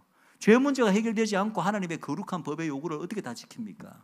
기껏해서 맥시멈 최대한 할 수 있는 게 행위적으로나 겨우 흉내내서 지키는 정도가 최선이었던 거죠. 그런데 그 문제를 하나님께서 아시는 거예요. 그래서 모세 언약이 이제 결국은 깨어졌는데 이제 내가 너희들에게 새 언약을 주겠다, 이스라엘에게. 그럼 새 언약을 주게 되면 이제는 이 문제가 근본적으로 해결된다는 거죠. 왜? 하나님의 법이 어디에 새겨지기 때문에 우리 마음판에 새겨져 버린다는 거예요. 그러면 억지로 누가 하락해서 하는 게 아니라 하나님의 법을 지켜서 지키라는 게 아니라 내 마음판에 새겨져 있기 때문에 내가 하나님의 법을 기뻐하고 즐거워하고 사랑하고 내가 지키고 싶어지는 거야. 그냥 내 속 사람이 그냥 바뀌어 버리는 거예요. 그게 새 언약이 주는 효과입니다. 그런데 여기에 하나님의 법이 혹시 조금이라도 바뀌었다는 얘기가 있나요? 바뀐 거는 그 법이 어디에 적히는가 그 위치가 바뀔 뿐이지 하나님의 법 자체는 모세의 법 때나 새 언약 때나 하나님의 법은 바뀌지 않았어요. 법의 요구는 하나도 바뀌지 않았다고요. 하나님의 백성들은 하나님의 백성답게 거룩한 삶을 살아야 한다. 하나님이 하나님의 백성에게 요구하는 이 거룩함에 대한 요구, 그게 다 율법으로 표현된 게 바로 모세율법 아닙니까? 그 법의 요구는 하나도 바뀌지 않았어요. 기준도 바뀌지 않았고, 단지 이스라엘 민족의 죄성 때문에, 해결되지 않는 죄성 때문에 이 법을 못 지켰는데 이제는 지킬 수 있도록 만들어주겠다는 거예요. 어떻게? 그 법의 요구를 우리 마음판에 아예 하나님께서 새겨줌으로써. 그런데 그렇게 되기 전에 예수님께서 먼저 오셔서 그 법을 하나님이 요구하는 수준까지 그 법을 다 지키는 것이 가능하다는 것을 보여주신 게 바로 예수님의 삶입니다. 그걸 보여주시기 위해서 인간의 몸으로 오셔야 되는 거예요. 하나님이 뭐 초자연적인 하나님으로 오셔서 법 지키는 게 뭐 어렵겠습니까? 그런데 인간의 몸으로, 너희와 똑같은 인간의 몸으로 왔어도 이 거룩한 하나님의 이 법의 요구를 내가 다 지킬 수 있다는 것을 본보기로 보여주시기 위해서 예수님께서 인간의 몸으로 오셔야 되는 거예요. 그래서 뿐만 아니라 이 새 언약이 이스라엘 민족에게 성취되면 또 어떻게 된다고요? 내가 그들의 죄악을 사하고 다시는 그 죄를 기억지 않으리라. 이것이 예수 초림 당시에 예수님을 따르던 12사도들 그리고 제자들 몇몇 개인들에게는 이것이 이미 성취가 됐습니다. 그죠? 그러나 이스라엘 민족 전, 이게 몰라요. 이 언약이 누구에게 약속됐다고요? 이스라엘 집, 유다 집, 이스라엘 민족 전체를 가리키는 표현이에요. 몇몇 소수의 유대인들에게만 이 새 언약이 약속된 것이 아니라 이스라엘 민족 전체가 이 새 언약 아래 들어오게 될 것이라는 것을 약속됐는데 그것이 초림 때는 이루어지지 않았다는 거죠. 아직까지도 이루어지지 않고 있습니다. 우리는 그것이 이루어질 날을 지금 기도하고 기다리고 있는 거예요. 그것을 다른 말로 표현하면 이스라엘의 회복 혹은 온 이스라엘이 구원을 얻는 사건이 바로 그 사건이라는 거죠. 그걸 다른 말로 표현하면 온 이스라엘에게 이 약속된 새 언약이 민족적으로 성취되는 날. 이제는 이해가 되시죠? 어떻게 이스라엘의 회복과 이 새 언약의 성취가 연결이 되는지 여러분들이 이해될 것입니다. 그리고 이제 이거는 에스겔서의 또 이 새 언약과 관련된 중요한 구절의 말씀인데 여러분들도 잘 아시는 구절의 말씀입니다. 여기는 새 언약이라는 표현은 등장 안 하지만 이게 바로 새 언약이 성취되면 어떤 일이 일어나는 것에 대한 묘사예요. 같이 읽겠습니다. 내가 너희를 열국 중에서 취하여 내고 열국 중에서 모아내리고 고토에 들어가서 맑은 물로 너희에게 뿌려서 너희로 정결케 하되 곧 너희 모든 더러운 곳에서와 모든 우상을 섬기면서 너희를 정결케 할 것이며 또 새 영을 너희 속에 두고 새 마음을 너희 속에 주되 너희 육신에서 굳은 마음을 제하고 부드러운 마음을 줄 것이며 또 내 신을 너희 속에 두어 너희로 내 율례를 행하게 하리니 너희가 내 규례를 지켜 행할지라 내가 너희 열조에게 준 땅에 너희가 거하여 내 백성이 되고 나는 너희 하나님이 되리라. 이것이 바로 새 언약이 성취되고 났을 때 일어나는 어떤 결과예요. 우리가 정결케 됩니다. 모든 우상과 모든 더러움에서 정결케 되고 죄사함 받고 그 다음에 새 영, 이걸 이제 우리나라 신약에서 신약적인 용어로는 우리가 거듭났다 이렇게 표현하죠. 영이 다시 태어나는 거, 새 영을 너에게 주고 새 마음을 주는 게 바로 아까 조금 전에 말한 하나님의 법이 우리 마음판에 새겨지는 거하고 같은 거로 보시면 되고 또 신을 너희 속에 두겠다. 하나님의 거룩한 성신이 우리 안에 오겠다는 거죠. 이게 이루어졌나요? 오순절 성령 강림으로 이루어졌잖아요. 예. 근데 그래서 이거 딱 보면은 이거 다 새 언약에 대한 말씀인데 알고 보니까 우리가 다 이미 아는 거네. 예수님 믿고 영접하는 순간 복음이 우리에게 받아들여지면 우리가 다 경험하는 것들이잖아요. 그래서 여러분 아시겠죠? 새 언약이 바로 복음입니다. 그냥 명칭만 바뀌었을 뿐이에요. 구약 때 이미 복음이 장차 오리라고 새 언약이라는 이름으로 이제 이렇게 다 예언됐다는 거죠. 그런데 여기서 한 가지 우리가 봐야 될 것은 이 처음에 파란색 글씨를 한번 보세요. 이 새 언약이 성취되는 일이 언제 일어나냐 하면은 내가 너희를 열국 중에서 취하여 내고 열국 중에서 모아 데리고 고토에 들어갔어. 아니 우리 교회가 새 언약을 받아들인 것은 예수님 초림 때 이미 오순절 성령 강림 이후로 열방교회가 탄생하고 했잖아요. 그죠? 그때 우리가 새 언약이 우리가 받아들일 때 이런 일이 있었습니까? 우리가 열국 중에서 취하여 내어서 열국 중에서 모아 데리고 고토에 들어간 일이 있습니까? 우리 이방교회에게는 해당되지 않는 얘기잖아. 저 이야기 파란 색깔의 글씨는 왜 저 글씨가 있는 곳으로 봐서 다시 한번 우리가 여기서 확인할 수 있는 건 뭡니까? 이 새 언약은 원래 누구를 향한 것이었다고요? 유대인들에게 향한 것이었다는 거예요. 원래는 유대인들 이스라엘에게 향한 것인데 하나님께서 원래 계획은 이 복음이 이스라엘 땅에만 머무는 것을 원하신 게 아니고 원래 계획은 때가 되어서 이스라엘이 이제 예수님을 거부하는 그걸 계기로 말미암아 복음이 이스라엘의 지경을 넘어서 온 열방 땅으로 이렇게 전파되게 하시고 결국은 복음으로 말미암아 천하 만민 모든 이방까지 구원하는 게 원래부터 하나님의 계획이었겠죠. 그러나 구약에서 원래 약속된 그 어떤 이 예언의 말씀을 보면은 이게 철저하게 이스라엘에게 유대인들에게 맞춰진 세팅으로 지금 말씀들이 돼 있다는 거예요. 중간에 복음이 이루어졌을 때 일어나는 효과들은 우리가 다 지금 우리도 다 경험하는 것들인데 이 일이 일어나기 위해서 내가 너희를 열국 중에서 취하여 내고 열국 중에서 모아들이고 고토에 들어갔으라는 말은 우리에게는 해당되지 않는 말이라는 거죠. 저 말은 누구에게 해당된다? 유대인들에게 해당된다. 그래서 다시 한번 우리가 확인하는 것은 이 새 언약은 원래는 유대인들을 향한 것이었고 우리는 단지 하나님의 은혜로 그 새 언약의 은혜에 우리도 같이 동참할 수 있게 되었다는 것. 이게 얼마나 놀라운 은혜입니까? 그렇죠? 우리에게는 본래 약속된 건 아니잖아요. 우리 새 언약은. 그죠? 이스라엘에게는 약속된 거지만 우리는 그냥 약속된 건 아닌데 하나님이 은혜로 우리도 받게 해주신 거예요. 우리는 순전히 은혜로, 그래서 우리가 순전히 은혜로 구원을 얻었다고 말하는 것입니다. 아멘이십니까?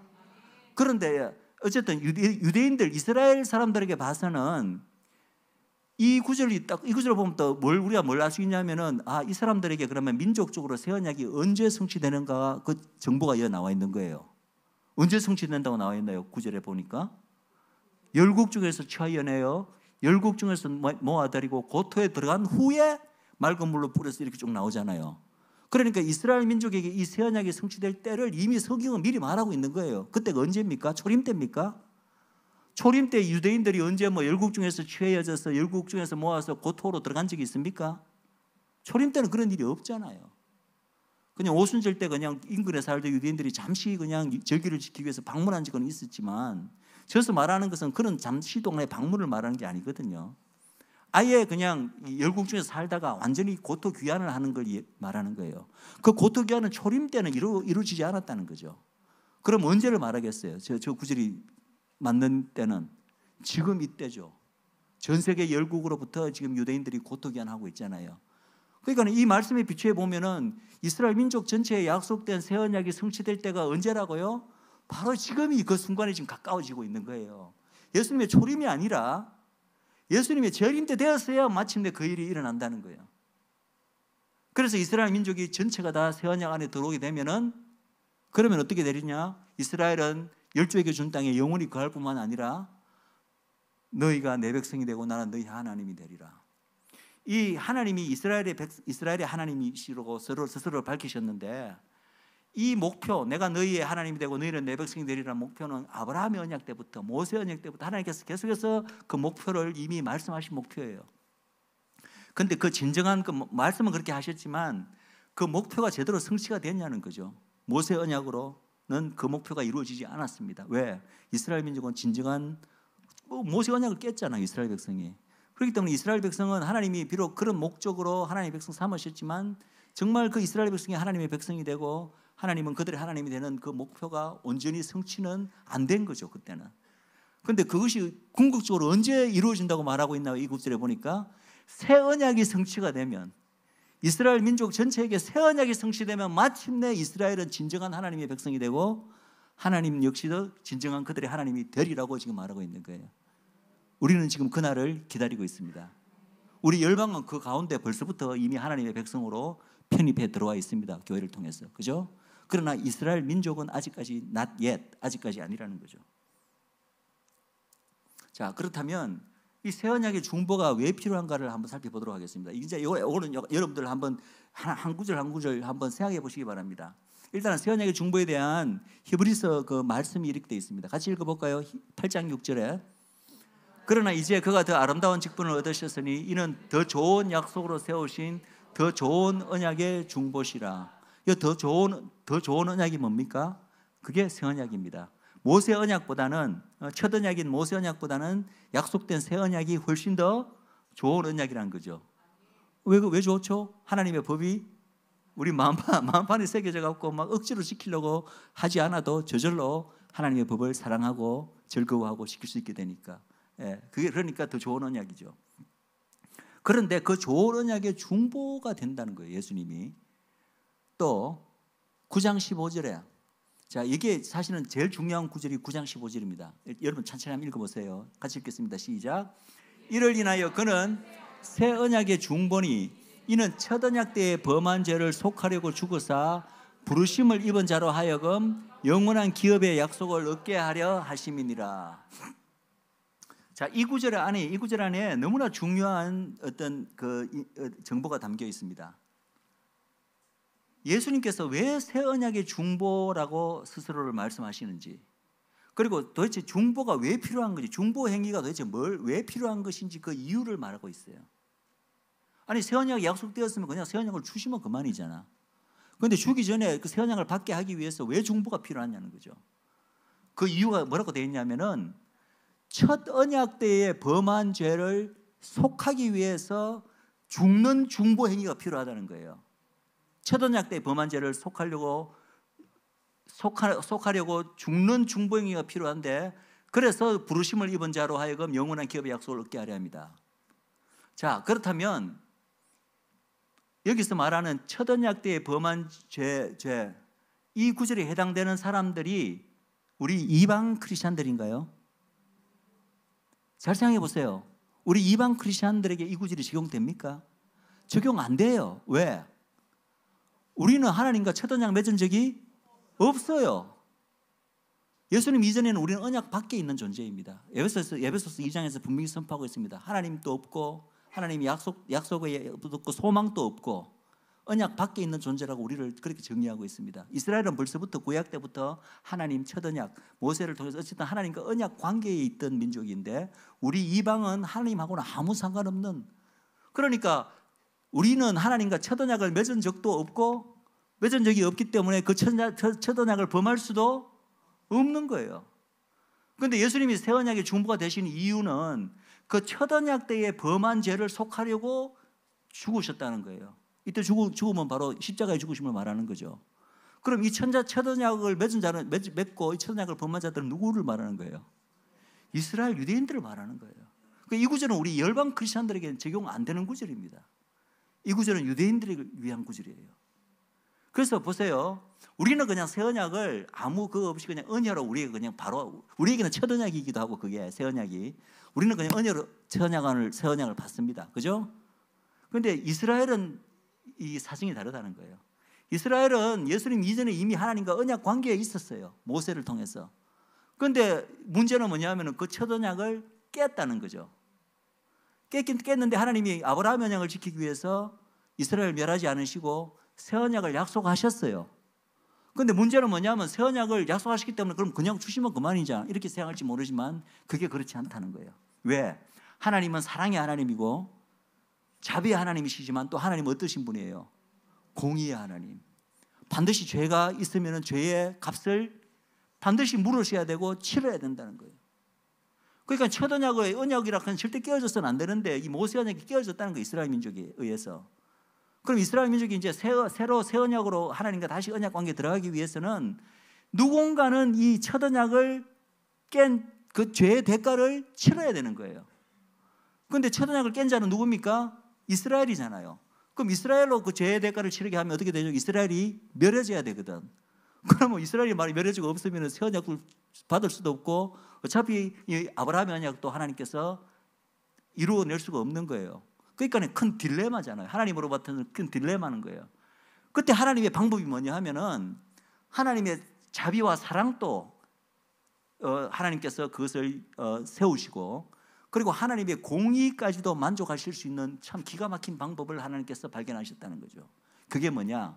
하나님의 독생자인 예수 그리스도를, 독생자를 그 첫 언약을 범한 이스라엘의 왕으로 보내시는 거야. 약속된 왕으로 보내셔서 그 이스라엘이 범한 첫 언약을 깬 그 죄의 대가를 이 왕으로 하여금 대신 치르게 하는 거예요. 대신 치르게 함으로 말미암아 그 대신 치르는 행위가 바로 중보 행위예요. 새 언약을 받게 하기 위한 중보 행위가 된다고. 그래서 하나님의 의도 만족되는 거죠. 어쨌든 첫 언약을 뺏는 그 범한 죄의 대가가 왕을 통해서라지만은 어쨌든 죄의 대가가 치러졌잖아. 피를 흘리고 돌아가셨잖아, 십자가에서. 이스라엘 민족 전체를 위해서. 그렇게 해서 이스라엘 민족이 마침내 새 언약을 받을 수 있게 되었다는 거죠. 그것이 바로 새 언약의 중보의 의미입니다. 이것이 바로, 그래서 주님께서 유대인들의 왕으로 오셔야 되는 이유가 바로 여기에 있는 거예요. 온 인류의 왕이시기도 하시지만 유대인들의 왕으로 오셔서 그 민족을 대표해서 그 민족이 범한, 첫 언약을 범한 죄의 대가를, 왕은 아무 죄를 범한 적이 없잖아요. 그럼에도 불구하고 그 민족을 위해서 대신 죽으신 거예요. 그것이 십자가의 죽으심의 또 다른 차원의 의미입니다. 이것을 이제 이렇게 한번 우리가 정리해 봤습니다. 자, 보세요. 이스라엘은 하나님과 맺은 첫 언약, 모세의 시내산 언약을 말합니다. 그 언약을 파했다. 그런데 그 언약에 맺은 그 이스라엘과 반대쪽에 있는 그 언약의 그 주가 누구냐 하면은 남편이라고 부르는데 하나님이시고, 사실은 그 하나님이 예수님이세요. 예수님이 바로 첫 언약 때도 이스라엘의 남편으로 이스라엘과 결혼한 그 남편이었다는 거죠. 그런데 이스라엘이 그 언약을, 아내가 그 언약을 파한 거예요.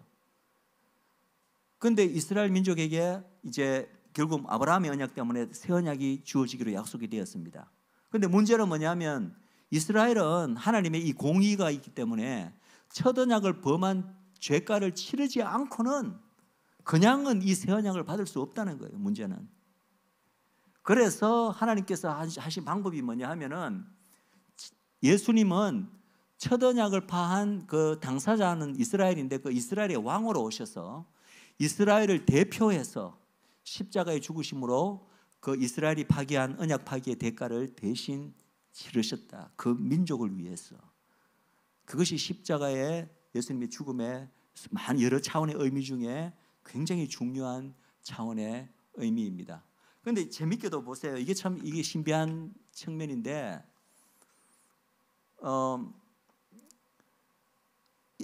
제가 지금 설명한 것은 보세요. 지금 이 언약, 첫 언약을 생각해 보면은 첫 언약에 이제 두 당사자가 있잖아요. 이쪽은 하나님, 이쪽은 이스라엘. 그렇게 첫 언약을 맺었습니다. 그죠? 그런데 이스라엘이 언약을 파했어요.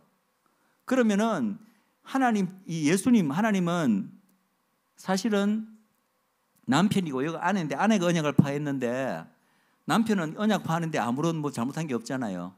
그런데 어떻게 됐냐면은 이 남편이 이 아내를 위해서 인간의 몸을 입고 오셔서 아내가 범한 죄가를 대신 치러준 사건이 십자가입니다. 이렇게 이해할 수 있죠. 그런데 또 다른 게 또 이해를 하면요, 기가 막힌 게 하나님이고 이쪽은 이스라엘이에요. 그런데 이스라엘이 그 언약을 파했는데 이스라엘의 그 대표자로 왕이 이스라엘 민족의 전체 그 파한 대가를 또 짊어지고 왕으로서 그 파한 대가를 치르기도 한 거예요. 그러니까 두 개로 다 설명할 수 있어요. 하나님이 남편이 아내의 죄가를 대신 치렀다 이렇게 볼 수도 있고, 아니면 이스라엘인데 이스라엘 전체를 대표하는 왕이 자기 민족에 저한 대가를 해서 이 파기의 대가를 치렀다 이렇게 볼 수 있는 거예요. 참 이게 이 관계가 좀 신비합니다. 그래서 중요한 것은 이미 예수님께서 초림으로 오셔서 이스라엘 민족에게 장차 이 새 언약이 주어져서 그 민족 전체가 새 언약 안으로 들어올 수 있는 근거를 이미 마련하셨다는 거예요. 십자가의 죽음을 통해서. 그것을 바로 새 언약의 중보라 부릅니다. 히브리서에서. 여러분들 이제 이해가 되시죠? 우리는 그냥 히브리서를 읽으면서 이것도 우리에 대한 얘기다 이렇게 그냥 쉽게 그냥 생각하고 그냥 읽었었는데, 자세히 한번 생각해 보세요. 그 구절은 우리를 위한 말이 아니에요. 이스라엘에게 적용되는 구절입니다. 자, 그래서 예수님께서 십자가에서 다 이루었다라고 말씀하실 때는 이런 겹겹의 의미를 다 가지고 하신 말씀이에요. 나는 온 인류의 구세주로서 온 인류의 죄를 사하기 위해서 내가 정말 어린 양으로서 내가 죽는다. 그 필요한 죽음을 지금 한다. 이런 의미에서도 말씀하셨겠지만, 또 하나 저 다 이루었다라는 의미 안에는 내가 유대인의 왕으로서 이 이스라엘 민족이 첫 언약을 범한 대가를 내가 유대인의 왕으로서 지금 내가 대신 치르고 간다. 그 의미까지 다 이루었다 안에 포함되어 있다는 거예요. 그런데 우리 열방교회는 그런 의미를 생각을 안 하죠. 이스라엘에 대해서는 주님께서 어떤 의미가 있는지, 어떤 일을 행하고 하신지 의미하고 그냥 나를 위해서 죽으셨다. 나의 죄값을 대신해서 그냥 이거 하나만 가지고 지금까지 알아왔는데, 사실은 성경은 더 많은 것을 이야기하고 있다는 거죠. 그리고 이제 부활에 대해서도 참 재밌는 부분이 있습니다. 이 부분 나누기를 원하는데, 로마서 여러분들 이제 아마 많은 분들이 읽으셨겠지만 로마서 7장을 읽다 보면은 사실은 로마서 6장부터 8장까지 계속 그 사도 바울의 구원의 진리, 우리가 믿음으로 의로워지는 그런 칭의, 뭐 이런 어떤 그 신학적인 이 얘기들이, 깊은 얘기들이 쫙 나오다가 갑자기 7장에 들어서면 7장 1절부터 4절까지는 지금까지 사도 바울이 해오던 얘기하고는 조금 약간 동떨어진, 약간 뜬금없는 얘기가 갑자기 등장합니다. 같이 한번 읽어볼까요? 시작. 형제들아, 내가 법하는 자들에게 말하노니 너희는 율법이 사람의 살 동안만 그를 주관하는 줄 알지 못하느냐. 남편 있는 여인이 그 남편 생전에는 법으로 그에 매인 바 되었니. 만일 그 남편이 죽으면 남편의 법에서 벗어나느니라. 그러므로 만일 그 남편 생전에 다른 남자에게 가면 음부라 이르되 남편이 죽으면 그 법에서 자유케 되나니 다른 남자에게 갈지라도 음부가 되지 아니하노라. 그러므로 내 형제들아, 너희도 그리스도의 몸으로 말미암아 율법에 대하여 죽임을 당하였으니 이는 다르니 곧 죽은 자 가운데서 살아나신 이에게로 가서 우리 하나님을 위하여 열매를 맺히게 하려 함이니라. 이 도대체 무슨 말인지 지금 잘 금방 이해가 안 되시죠? 그리고 쭉 로마서를 쭉 읽어와도 갑자기 이 부분에 오면은 이게 갑자기 웬 뜬금없는 얘기야. 보면 갑자기 모세의 이혼법에 대한 얘기가 등장해요. 아니, 구원의 진리에 대해서 이야기하다가 갑자기 사회법, 이혼에 대한 얘기가 이거 갑자기 왜 등장하는가? 좀 뜬금없습니다. 근데 여기 놀라운 여기에 영적 비밀이 있습니다. 이 구절에. 자, 힌트는 그겁니다. 빨간 글씨. 이 부분은 사도 바울이 내가 법 아는 자들에게 말한다. 이 법은 누구를 말하는 거예요? 법 아는 자들은 누구를 말하는지 아시겠습니까? 유대인들을 말하는 거예요. 유대인들. 모세를 통해서 이혼에 관한 율법이 주어진 자들은 유대인들입니다. 유대인들은 이혼법에 대해서 잘 알고 있습니다. 벌써. 그러니까 그들에게 이 비유를 들어서 말한다는 거죠. 그러면서 이제 그 밑에 내용이 아내가 남편이 죽기까지는 그 남편의 법에 의해서 남편에게 매여 있다. 그렇기 때문에 남편이 죽지 않고서는 다른 남편에게 가면은 음부가 된다. 그러나 남편이 죽고 나면은 그 법에서 자유롭게 되기 때문에 새 남편 찾아갈 수 있다. 이 이야기를 하는데 갑자기 이 이야기가 앞뒤 맥락이 안 맞는 거예요. 로마서 지금 6장하고 8장 그 다음 내용이 왜 갑자기 이혼법 얘기가 왜 등장하냐는 거죠. 여러분 이것만 알면 딱 이게 왜 등장하는지 압니다. 아까 제가 뭘 말씀드렸냐면은 구약 때 이스라엘 민족이 하나님과 시내 산에서 언약을 맺을 때 그 관계를 무슨 관계로 이야기했습니까? 결혼 관계로 이야기합니다. 실제로 그렇습니다. 그래서 그 매개가 된 법이 모세 율법이고 그것이 바로 케투바라고 제가 말씀드렸잖아요. 그러니까 이 관계를 생각하면 돼요. 지금 하나님께서 모세 율법이 파해졌습니다. 파해졌고 지금 이제 새로운 새 율법이 새 언약이 주어졌잖아요. 새 언약이 주어진다는 말은 이제 결혼으로 설명하면 이렇게 됩니다. 이스라엘은 하나님과 이미 첫 언약, 그죠? 모세의 언약을 통해서 이미 결혼 관계에 들어갔어요. 그런데 지금 문제는 뭐냐면은 이 첫 언약이 깨어졌기 때문에 새 언약을 이제 이스라엘에게 약속되었잖아요. 그러면 이스라엘이 새 언약에 들어간다는 말은 새 언약을 중심으로 또 새로운 결혼을 해야 되는 거야 지금. 새 남편하고. 무슨 말인지 알겠죠?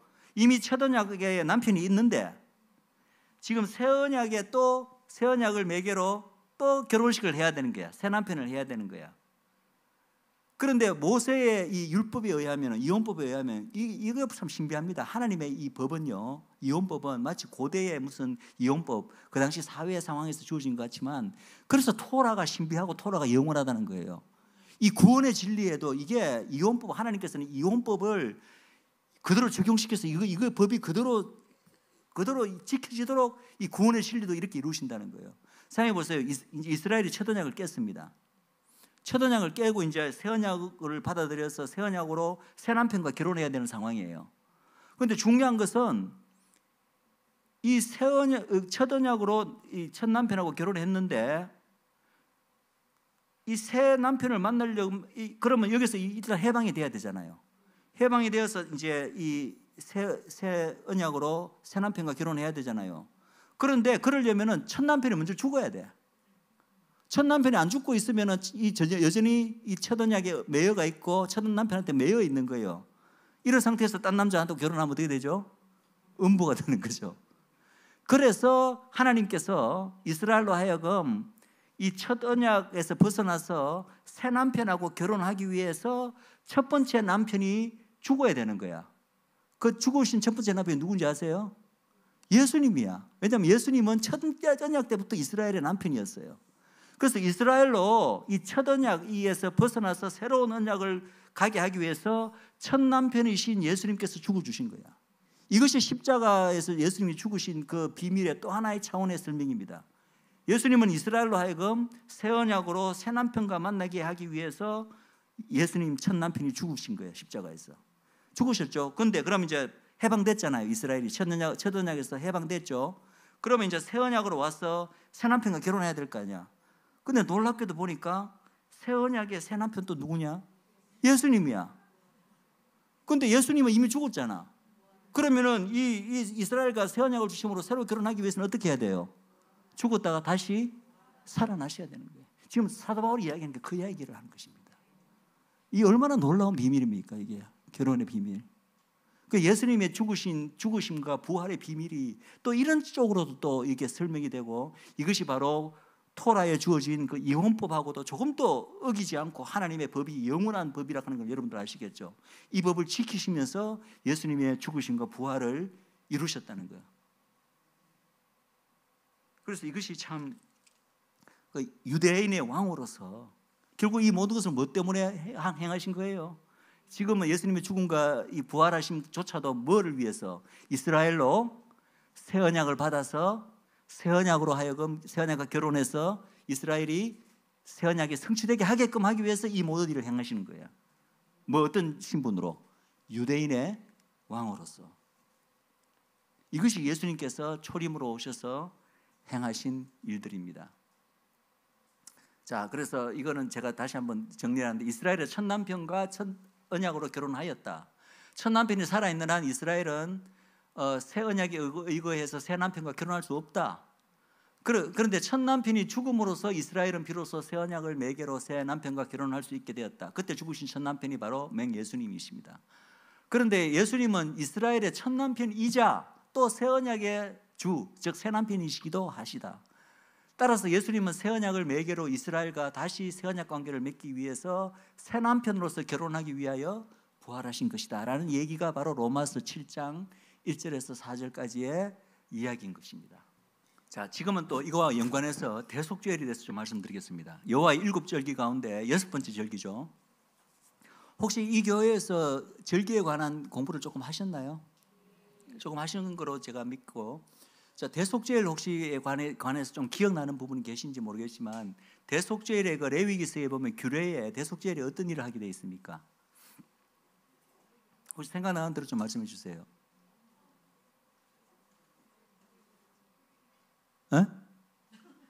뭐라고 그러셨나? 대속죄를 행하는 게 뭐죠? 혹시 대속죄일에 두 염소 이야기 기억나세요? 두 염소. 예. 두 염소 중에 이제 한 마리는 광야로 보내고 아사셀에게 드린다고 해서 광야로 보내고, 나머지 한 마리는 여호와께 드림이라서 여호와의 염소라고 이제 한 마리는 아사셀 염소, 한 마리는 여호와의 염소라고 해요. 그러면서 이제 그 속죄를 드립니다. 이걸 먼저 설명해야 되겠는데, 대속죄의 가장 중요한 규례는요, 여러 가지 규례 중에 핵심적인 관련된 부분만 말씀드리면은, 대속죄일은 속죄를 위한 것입니다. 누구의 속죄? 기본적으로는 일단은 이걸 전체 집전하는 이스라엘의 대제사장을 위한 속죄도 하고, 그리고 레위 지파를 위한 속죄도 또 따로 드립니다. 그리고 또 이스라엘 민족 전체의 죄를 속죄하기 위해서 행합니다. 그래서 속죄 제물로 어떤 제물을 쓰냐 하면은, 이때는 양을 안 씁니다. 속죄 제물 어떤 제물을 쓰냐면은 송아지하고 염소를 씁니다. 이건 차이를 좀 기억하시기 바랍니다. 송아지하고 염소입니다. 그래서 이제 특별히 염소는 이제 두 마리, 아사셀 염소, 여호와를 위한 염소. 그래서 이 아사젤 염소는 이제 광야로 이제 이렇게 내보내고, 여호와를 위한 염소는 어떻게 하죠? 죽여서 그 피를 가지고 대제사장이 어디로 들어가죠? 지성소로. 1년에 유일하게 하루 대제사장이 지성소에 들어갈 수 있는 날이 대속죄일입니다. 다른 절기날에는 유월절도 못 들어가요. 유월절에는 아예 지성소에 들어갈 일이 없습니다. 그냥 대속죄일 하루만 그 여호와의 염소를 죽인 피를 가지고 지성소에 들어가서 그 피를, 지성소 안에 뭐가 있죠? 하나님의 언약궤. 하나님의 언약궤 위에 뿌리고, 속죄서로 불리죠. 그 위에 뿌리고 온 지성소 사방에다 뿌리게 돼 있어요. 그게 뭘 위한 거라고요? 이스라엘 민족의 속죄를 위한 것이다. 요거만 여러분들이 딱 기억하시면 됩니다. 자, 그런데 여러분, 우리가 예수님을 늘 찬양하고 기도할 때 늘 예수님을 부르는 호칭이 있습니다. 하나님의 어린 양, 세상 죄를 지고 가시는 하나님의 어린 양, 그리고 유월절 어린 양, 이런 표현도 사용하죠. 다 맞는 말이죠. 그때는 예수님을 뭐와 우리가 일치시키고 있는 거예요? 유월절의 희생양인 그 어린 양과 지금 예수님을 일치시키고 있는 거죠. 즉 우리가 예수님을 어린 양이라 부를 때는 유월절하고 관련이 있는 거예요. 그런데 여러분, 예수님을 가리켜 찬양이나 뭘 할 때 하나님의 염소 예수님 이렇게 혹시 부르는 적이 한 번이라도 있으세요? 없죠? 그런데 여러분, 이제부터는 그렇게 부르셔야 돼요. 예수님은 하나님의 어린 양, 유월절 어린 양이기도 하시며 대속죄일에 하나님의 염소이기도 하십니다. 하나님의 염소. 그래서 그 차이를 아셔야 돼요. 그 뭐 유월절도 죄를 속하는 거고 대속죄일도 죄를 속하는 건데 그 차이가 뭐냐? 한쪽은 어린 양이고 한쪽은 염소잖아요. 그게 이거나 저거나 다 그냥 비슷한 것인가? 그게 아닙니다. 하나님의 절기 7절기가 그렇게 뭐 다 뭉뚱그려져 갖고 비슷비슷하게, 하나는 또 더구나 봄절기고, 예수님의 초림으로 숙지되었다고 믿는 봄절기, 하나는 가을절기인데 이게 다 두리뭉실하게 다 비슷하다. 이게 말이 안 되잖아요. 우리는 늘 예수님을 하나님의 어린 양, 유월절 어린 양으로 부르는 데는 익숙해져 있지만 여호와의 염소라고 예수님을 부르, 좀 어감이 좀 낯설죠, 그죠? 낯설고 좀 안 맞는 것 같지만 이게 성경적입니다. 맞습니다. 예수님은 하나님의 어린 양이자 동시에 여호와의 염소십니다. 그런데 그 의미가 다른 거예요. 사실은 하나님의 어린 양으로, 유월절 어린 양으로서 예수님의 의미와 여호와의 염소로서 예수님의 의미가 다른 거예요. 그 어떻게 다른가를 한번 보기를 원합니다. 자, 유월절 이제 교리를 여러분들이 조금 기억을 되살리셨으면 좋겠는데, 유월절에는요 양이 한 마리가 들어지는 게 아니고 각 가정마다 각각의 그 양, 그것을 위해서 양을 다 준비하게 돼 있어요. 그래서 그 양을 그 당시 이제 요세푸스 기록에 의하면은 아마 유월절에 수십만에서 거의 100만 마리의 양들이 잡혔을 것이다. 그만큼 엄청납니다. 막 피가 철철 흐르고 피가 정말 강같이 흐릅니다. 그 유월절 양들을 처리하기 위해서. 그것을 다 어디로 가지고 옵니까? 성전으로. 함부로 자기 집에서 도살을 못 합니다. 무조건 다 성전으로 가지고 와야 돼요. 성전으로 가지고 와서 일단은 양이 한 마리가 아니고 다수의 양들이고, 그래서 성막에서, 혹은 이제 성전이 없을 때는 성막에서, 그리고 나중에 솔로몬 이후로는 성전에서 이 양을 죽이게 되어 있습니다. 그런데 그 양 중에 특별한 양이 한 마리 있습니다. 이스라엘 민족 전체의 이제 그 죄를 위한다는, 이게 모세의 그 규정에는 없어요. 출애굽기 모세의 규정에는 민족 전체를 위한 양을 따로 준비하라는 규정이 없고, 이거는 나중에 유대교에서 자기들끼리 그냥 그렇게 만든 거예요. 그래서 우리 민족 전체를 위한 어떤 죄로 양 한 마리를 특별히 좀 잡아야 되겠다. 그래서 사실은 이제 각 가정에서 준비한 양들 외에 해마다 유월절 되면 대제사장이 이스라엘 민족 전체의 그 죄를 위한 어린 양을 구하기 위해서 어디로 가냐면 베들레헴으로 갑니다. 베들레헴에 가서 베들레헴 목장에서 양 한 마리를 취해서, 그것도 신비하죠. 베들레헴입니다. 예수님 탄생한 곳에서 취해서, 그래서 이제 우리가 말하는 종료주일에, 그러니까 유월절로 치면 유월절은 1월 14일인데 1월 10일 날 그 양을 메고 대제사장이 들어오게 돼 있어요. 들어오면은 이스라엘 백성들이 막 기다리고 있다가, 혹은 다른 제사장들이 기다리고 있다가 그 들어오는 양을 메고 들어오는 대제사장을 향하여 찬송하리로다 주의 이름으로 오시는 이여 호산나 호산나 이렇게 외치게 돼 있다고 해요. 그런데 예수님이 돌아가시는 해에는 참 희한한 일이 발생했습니다. 한쪽에서는 대제사장이 이제 그렇게 하기를 기다리고 이제 막 있는데, 웬 허름한 옷을 입은 유대 청년이 나귀를 타고 입성을 하는 거예요, 그날. 그러니까 그 예수를 따르던 일부 사람들이 그 나귀 타고 입성하는 청년을 향하여 찬송하리로다 주의 이름으로 오시는 이여 호산나 호산나 하고 막 환영을 하는 거예요. 그러니까 유대인 제사장들이 완전히 뒤집힌 거죠. 이게 웬 짱돌이냐. 대제사장이 이스라엘의 양을 메고 들어와야 되는 사람을 그렇게 환영해야 되는데 웬 엉뚱한 사람을 지금 환영하고 있느냐. 이게 예수님 당시 죽었을 때 일어났던 일입니다. 안 그래도 예수님 미워한데 더 미워하겠죠. 근데 사실은 거기서 예수님이 뭘 선포하고 계시는 거예요? 내가 바로 이스라엘 민족을 위해서 내가 죽는 어린 양이다라는 것을 선포하고 있는 거죠. 그런데 어쨌든 그래서 그 민족적 양은 대제사장이 뽑아왔는 그 양은 그 성전의 바닥에 있는 놋제단에서 죽이고 거기서 피를 흘리게 되어 있습니다. 그런데 각 가정에서 데리고 온 양들은 그 놋제단에서 죽이는 게 아니고 데려온 각 가정이 직접 성전 마당에서 그 양을 잡게 되어 있어요. 왜냐하면 양이 너무 많기 때문에 그 제사장들이 어떻게 다 잡습니까? 하루 만에. 그래서 양을 데리고 온 사람들이 성전 마당에서 양을 다 잡게 있어요. 양을 잡는 대신에 그 피는 다 놋제단으로 가져와서 놋제단에 뿌리게 되어 있습니다. 그런데 피를 뿌리는 것은 일반 그 양을 잡은 사람들은 백성들은 못하고 제사장들만 피를 가지고 와서 놋제단에 뿌리고 있어요. 그리고 죽인 그 양들은 어떻게 하죠? 그 고기는 이제 다 가지고 또 가정으로 돌아가는 거예요.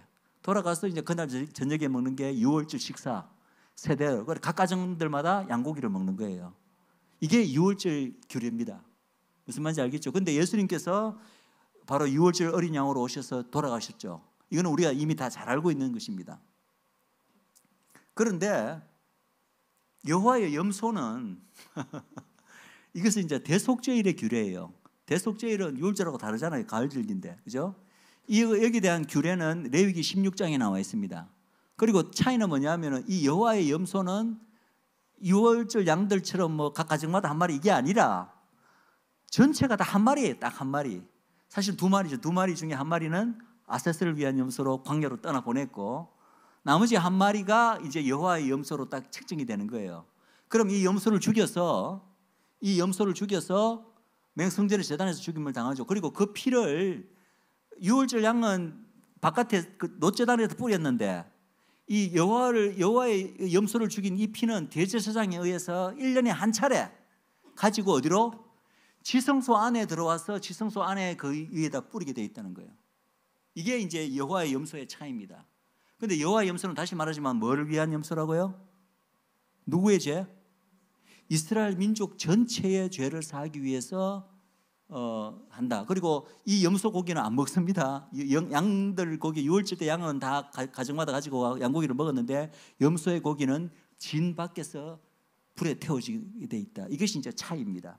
자, 그런데 이 말을 왜 제가 하냐면은 히브리서를 보면요, 히브리서 전체는 예수 그리스도, 히브리서가 무슨 책인지 대충 아시죠? 히브리서는 예수 그리스도의 그 왕이시고 제사장이시고 선지자이신 예수님의 그 직분 가운데 특별히 어느 직분에 중점을 둔 책인가요?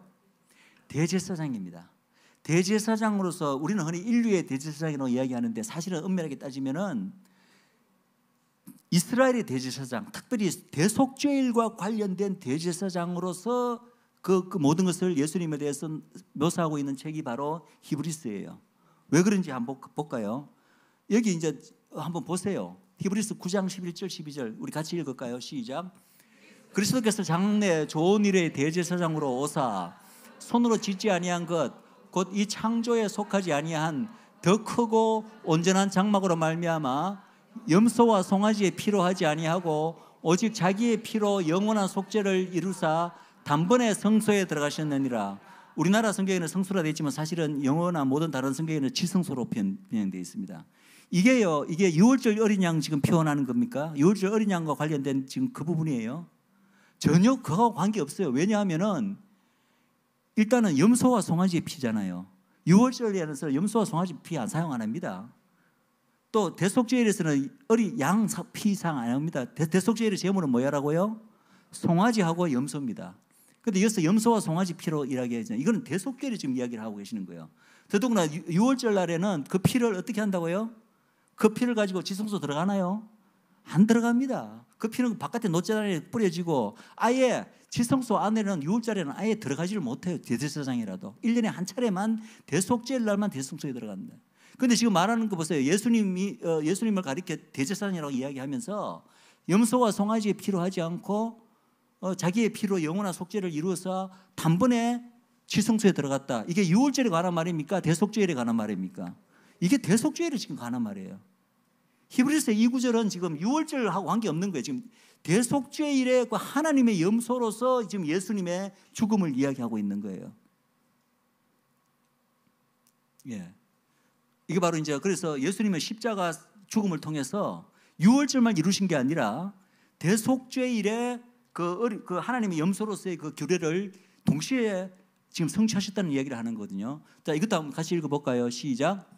그리스도께서는 참것의 그림자인 손으로 만든 성소에 들어가지 아니하시고 바로 그 하늘에 들어가사 이제 우리를 위하여 하나님 앞에서 나타나시고 대제사장이 해마다 다른 것의 피로서 성소에 들어가는 것 같이 자주 자기를 드리려고 하지 않으시니 그리하면 그가 세상을 창조한 때부터 자주 고난을 받아 살 것이로되 이제 자기를 단번에 제물로 드려 죄를 없이 하시려고 세상 끝에 나타나시느니라. 이와 같이 그리스도도 많은 사람의 죄를 담당하시려고 단번에 드리신 바 되었고 구원에 이르게 하기 위하여 죄와 상관없이 자기를 바라는 자들에게 두 번째 나타내시리니라.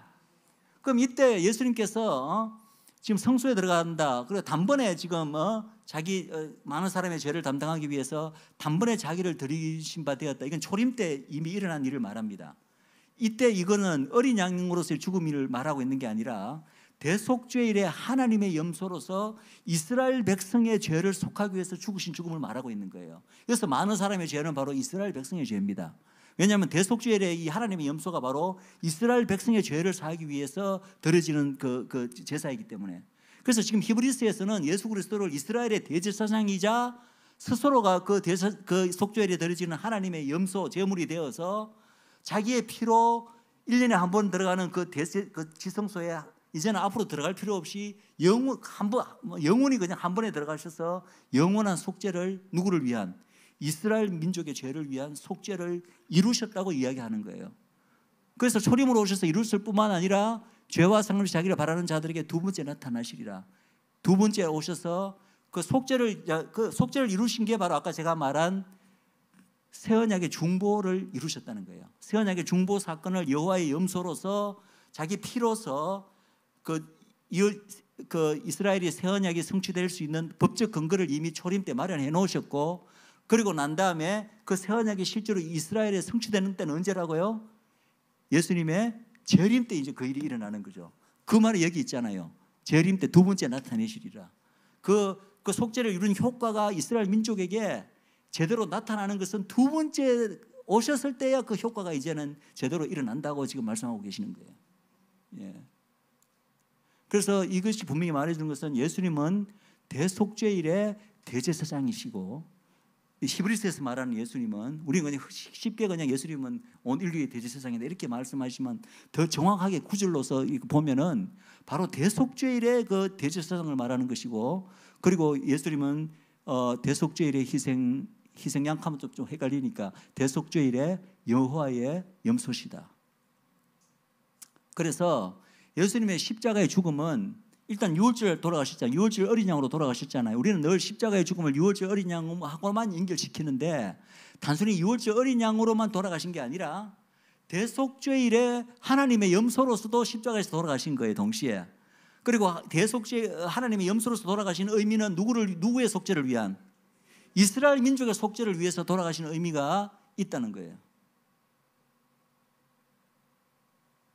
그러면 여기서 우리가 이제 하나 묻는 질문이 있습니다. 그게 뭐냐 하면은, 우리는 흔히 여러분들 이 말씀 들으셨죠? 절기 7개 중에서 이제 봄절기, 유월절, 그리고 초실절, 무교절은 봄절기, 오순절까지 이런 절기들은 예수님의 초림에 의해서 성취가 되었고, 그리고 이제 대속죄일, 나팔절, 대속죄일, 그리고 초막절은 가을절기이기 때문에 이 가을절기는 예수님의 재림 때 성취된다, 이런 이야기를 많이 들으셨죠.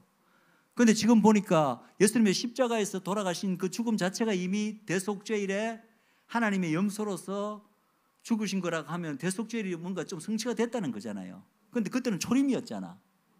우리가 알고 있기로는 대속죄일은 재림 때 성취되게 돼 있는데 초림 때도 성취됐다는 말이냐? 이 말이 좀 안 맞지 않느냐? 이런 의문이 생기잖아요. 여러분도 그런 의문이 생기세요? 저는 이런 이야기가 나온 김에 저는 이걸 말씀드리고 싶네요.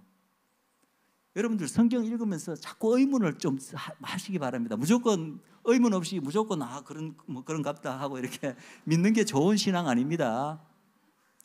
제가 이렇게 이제 이런 사역을 하고 이렇게 하게 된 이유는 저는 끊임없이 의문이 생기더라고요. 성경을 읽을 때 이건 왜 이렇지? 저건 왜 이렇지? 이거는 이거하고 안 맞지 않는가? 저거는 이거하고 안 맞지 않는가? 그 의문을 풀기 위해서 성경을 하고 여기를 연구하고 저기 하고 결국은 다 해답을 다 얻습니다. 해답을 알고 보면은 의문이 아니고 모순이 아니고 다 성경 안에서 그게 다 일치하다는 것을 저는 이제 발견하게 되고 그때 발견할 때 그 기쁨 그거는 이루 말할 수가 없습니다. 마치 보화를 찾은 같이 찾는 자에게 복이 있으리라. 그러니까 뭐든지 하나님 말씀을 그대로 믿는 건 좋습니다. 믿는 건 좋은데 그럼에도 불구하고 우리가 그 말씀을 더 깊이 알고 깊이 이해하기 위해서는 뭐 당연한 의문들이 계속 이제 머릿속에 떠오르는데 그 의문에 대해서 의문을 좀 느끼셔야 됩니다. 느끼고 그 의문에 대한 답을 뭐 본인 스스로도 찾을 수 있으면 좋고 찾기 힘들면 목사님들이 두 분이나 계시기 때문에 여쭈시고 이렇게 하시기 바랍니다. 그렇다고 함부로 무분별하게 인터넷에 뭐 너무나 거짓 정보들 뭐 거짓 것들이 많이 떠돌아다니기 때문에 함부로 또 그것을 하지를 마시고 철저하게 우리 목사님들의 가이드를 받아서 그렇게 하시면 좋겠네요. 어쨌든 중요한 것은 당연히 이런 의문이 생기잖아요. 대속죄일은 가을절기인데 가을에 재림 때 성취되어야 되는데 봄에 성취되었다. 이때 이제 우리가 알아야 되는 게 굉장히 중요한 이것도 너무나 중요한 원리인데 지금 시간이 충분해서 제가 간단하게 설명드릴게요. 대속죄일이 초림 때 과연 성취되었나? 답은 yes 그리고 no입니다. 둘 다입니다. 이걸 이해하기 위해서는 뭘 이해해야 되냐면은 이미 그리고 아직이라는 원리를 여러분들이 이해하셔야 돼요. 영어로는 already but not yet. 혹시 이미 그리고 아직이라는 원리에 대해서 조금 여러분들 들어보신 적이 있으신가요? 이게 주로 이제 하나님의 나라를 이야기할 때 많이 이야기하는 원리입니다. 하나님의 나라는 예수님의 초림으로 오실 때 이미 이 땅에 임하였다. 이미 시작되었다. 그러나 시작은 되었을 때 아직 완성된 형태로 온 건 아니다. 그렇기 때문에 아직이라는 거죠. 그러면 하나님의 나라의 완전한 모든 것이 완성된 형태로 풀로 임하게 되는 건 언제냐? 예수님의 재림 때 그것이 온다는 거죠. 그래서 하나님의 나라가 이미 왔지만은 아직 완전한 형태로 온 것이 아닌 그 중간 시대에 지금 우리가 살고 있는 거예요. 이미와 아직 사이에 그 긴장 상태, 신학자들이 이런 용어를 많이 써야 긴장 상태에 있다. 뭐 이런 표현을 많이 사용하는데 그 긴장 상태에 현재 우리가 살고 있습니다. 그런데 이것이요 하나님 나라뿐만 아니라 모든 영역에서 이 이미 그리고 아직의 이 원리가 작용합니다. 우리 몸도 마찬가지입니다. 우리는 이미 하나님의 백성으로서 거룩합니다. 거룩하다고 성경이 선포합니다. 그러나 우리의 삶이나 우리의 모든 그 품성이나 모든 것이 다 거룩해졌습니까? 아니잖아요. 그래서 우리는 이미 거룩하지만 아직 거룩하지 않은 존재예요. 이게 서로 모순인 것 같아요? 모순이 아니에요. 이게 성경 원리가 그렇게 돼 있어요. 하나님께서 우리를 이미 법적으로 거룩하다고 선포하셨지만 그 이름에 걸맞는 실제로 거룩한 존재로 만들어 나가는 과정이 이 땅에서 삶이고 그것이 바로 성화 과정입니다. 아멘이시죠? 그래서 우리 역시도 우리 몸도 그래서 우리가 나중에는 이제 어떻게 되죠? 지금 이 육신을 벗어버리고 영화로운 몸을 입을 거 아니에요? 그때가 이제 완벽한 이것이 이루어지는 거예요. 그래서 우리는 이미 거룩하지만 아직 그런 몸을 입기 전까지는 이미 그리고 아직의 그 단계를 지금 통과하고 있는 거죠. 마찬가지입니다.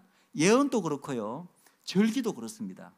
제가 왜 이렇게 하냐면은 대속죄일은 가을 절기 때 성취되는 게 아니었나 이런 이제 의문을 하시는데 이렇게 설명할 수 있습니다. 대속죄일은 부분적으로는 예수 그리스도의 초림 때 이미 성취가 되었다는 거예요. 부분적으로는.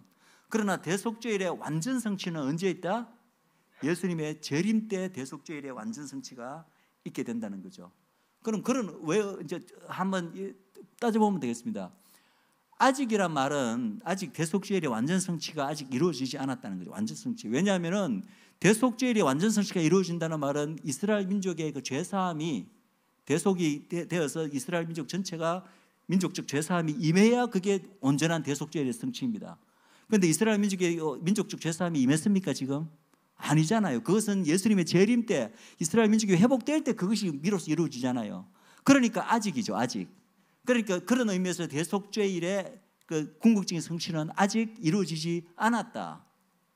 그러나 이미 이루어진 측면도 있다는 거죠. 그게 바로 조금 전에 말한 뜻이 그리스도의 초림 때 이미 부분적으로는 이미 성취되었다고 볼 수 있다. 왜?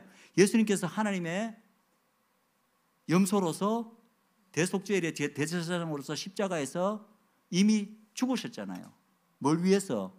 장차 미래에 있을 이스라엘 민족의 민족적 죄사함을 위해서 미리 그 새 언약의 중보로서 피를 흘리고 대가를 치르셨잖아요. 그것은 대속죄일의 부분 성취는 이미 일어났다는 거예요. 초림 때 벌써. 그래서 이미 그리고 아직의 이 기가 막힌 이 성경의 원리가 대속죄일에도 그대로 적용된다는 거예요. 부분적으로는 성취되었으나 그러나 아직 완전 성취, 궁극적인 최후 성취는 이르지 않았다. 이제는 여러분들 이해되시죠? 왜 가을 절기인데도 불구하고 대속죄일의 성취가 예수님의 초림 때도 벌써 일어났다고 말하는지.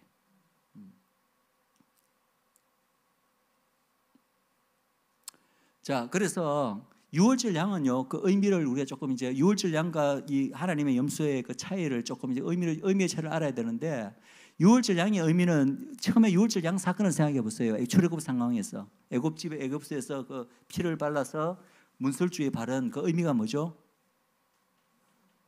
죽음의 천사, 하나님의 심판으로부터, 하나님의 진노의 심판으로부터 그 피를 보면 죽음의 천사가 넘어가죠. 그래서 넘어간다는 영어 뜻이 뭡니까? Passover.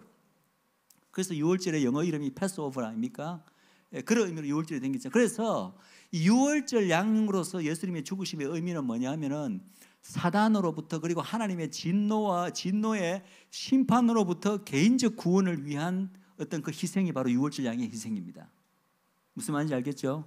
그래서 지금 제가 이 이야기를 하는 것은 대속죄일과 6월절을 조금 여러분 사이에 자꾸 헷갈리니까 구분시키기 위해서 하는 거예요.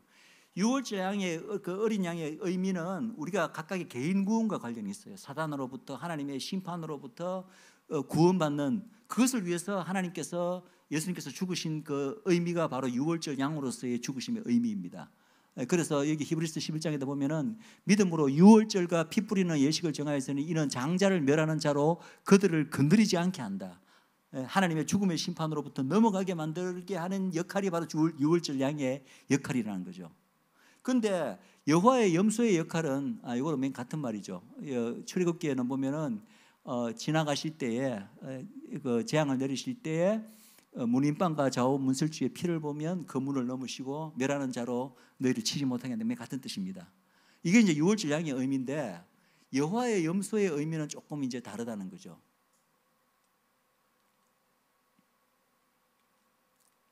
여호와의 염소는 대속죄일과 관련 6월절이 아니라 대속죄일과 관련돼 있고 여호와의 염소의 의미는 바로 개인적 구원이라기보다는 특별히 이스라엘 민족의 민족적 죄사함과 구원을 위한 희생의 의미가 대속죄일의 여호와의 염소의 의미입니다. 그래서 원래 그 대속죄일의 그 규정에 보면 여기 16장을 보면은 또 백성을 위한 속죄제 염소를 잡아. 제 속죄제 염소가 바로 여호와를 염소로 가리키는 말이거든요. 이때 말하는 백성은 어느 백성이죠? 이스라엘 백성. 이스라엘 백성을 위한 속죄제 염소를 잡아 그 피를 가지고 휘장 안에 들어가서 그 수송아지 피로 뿌린 같이 그 피로 속죄소와 그 위에 뿌리니 곧 이스라엘 자손의 부정과 그들의 범한 모든 죄로 말미암아 진술서 속죄하고 이래 되어 있습니다. 그런데 바로 히브리서에서는 예수님께서 초림으로 십자가 죽음을 통해서 바로 그 대속죄일의 대제사장으로서 바로 여호와의 염소로서 이미 그 희생을 치르셨다고 말하고 있는 거예요. 이스라엘 민족의 죄사함을 위해서.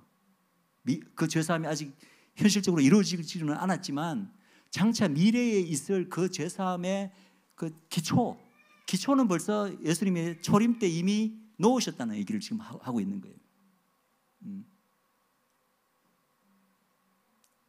자, 그렇다면 예수님이 십자가에서 여호와의 염소로 죽으신 게 결국 이스라엘의 죄 때문에 죽으셨다고 한다면 구체적으로 이스라엘의 어떤 죄를 위해서 죽으셨는가?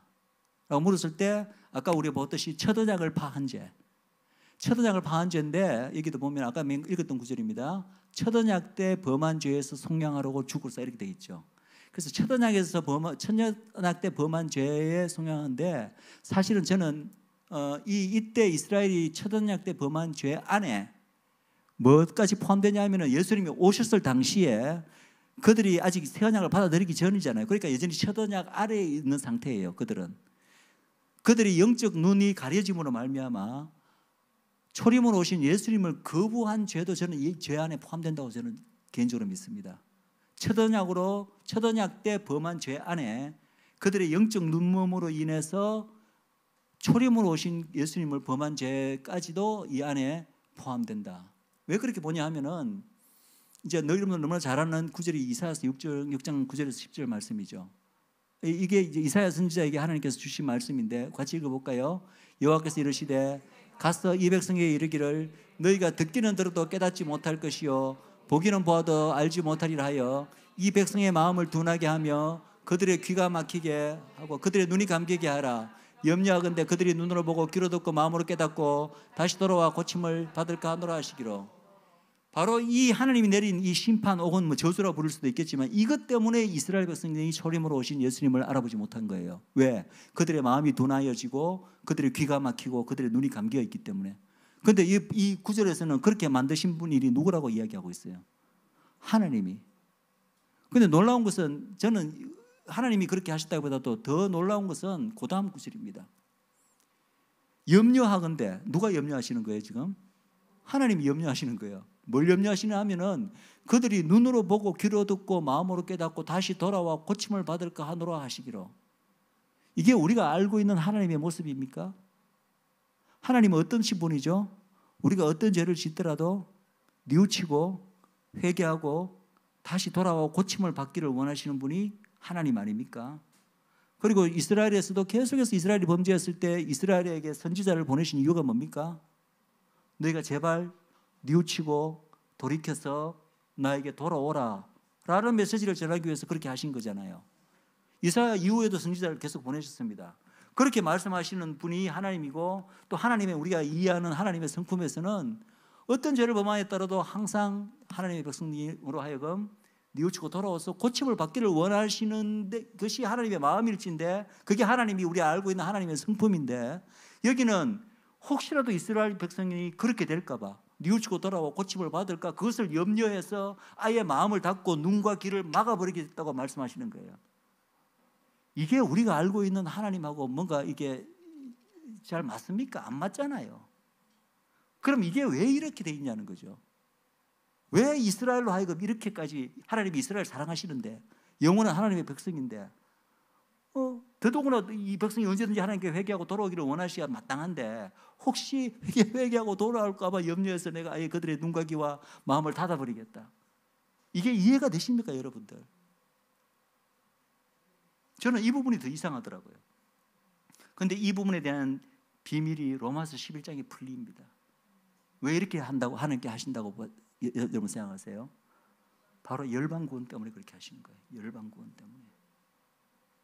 이스라엘 민족이 눈과 귀가 막혀서 그리스도를 거부해야 예수님께서 십자가에 죽으시고 그렇게 해야 복음이 열방으로 올 수 있기 때문에 그런 의미에서 이스라엘 민족은 하나님 앞에 열방 구원을 위해서 처음 택하신 백성을 하나님께서 약간 희생양적인 목적으로 사용하셨다는 거예요.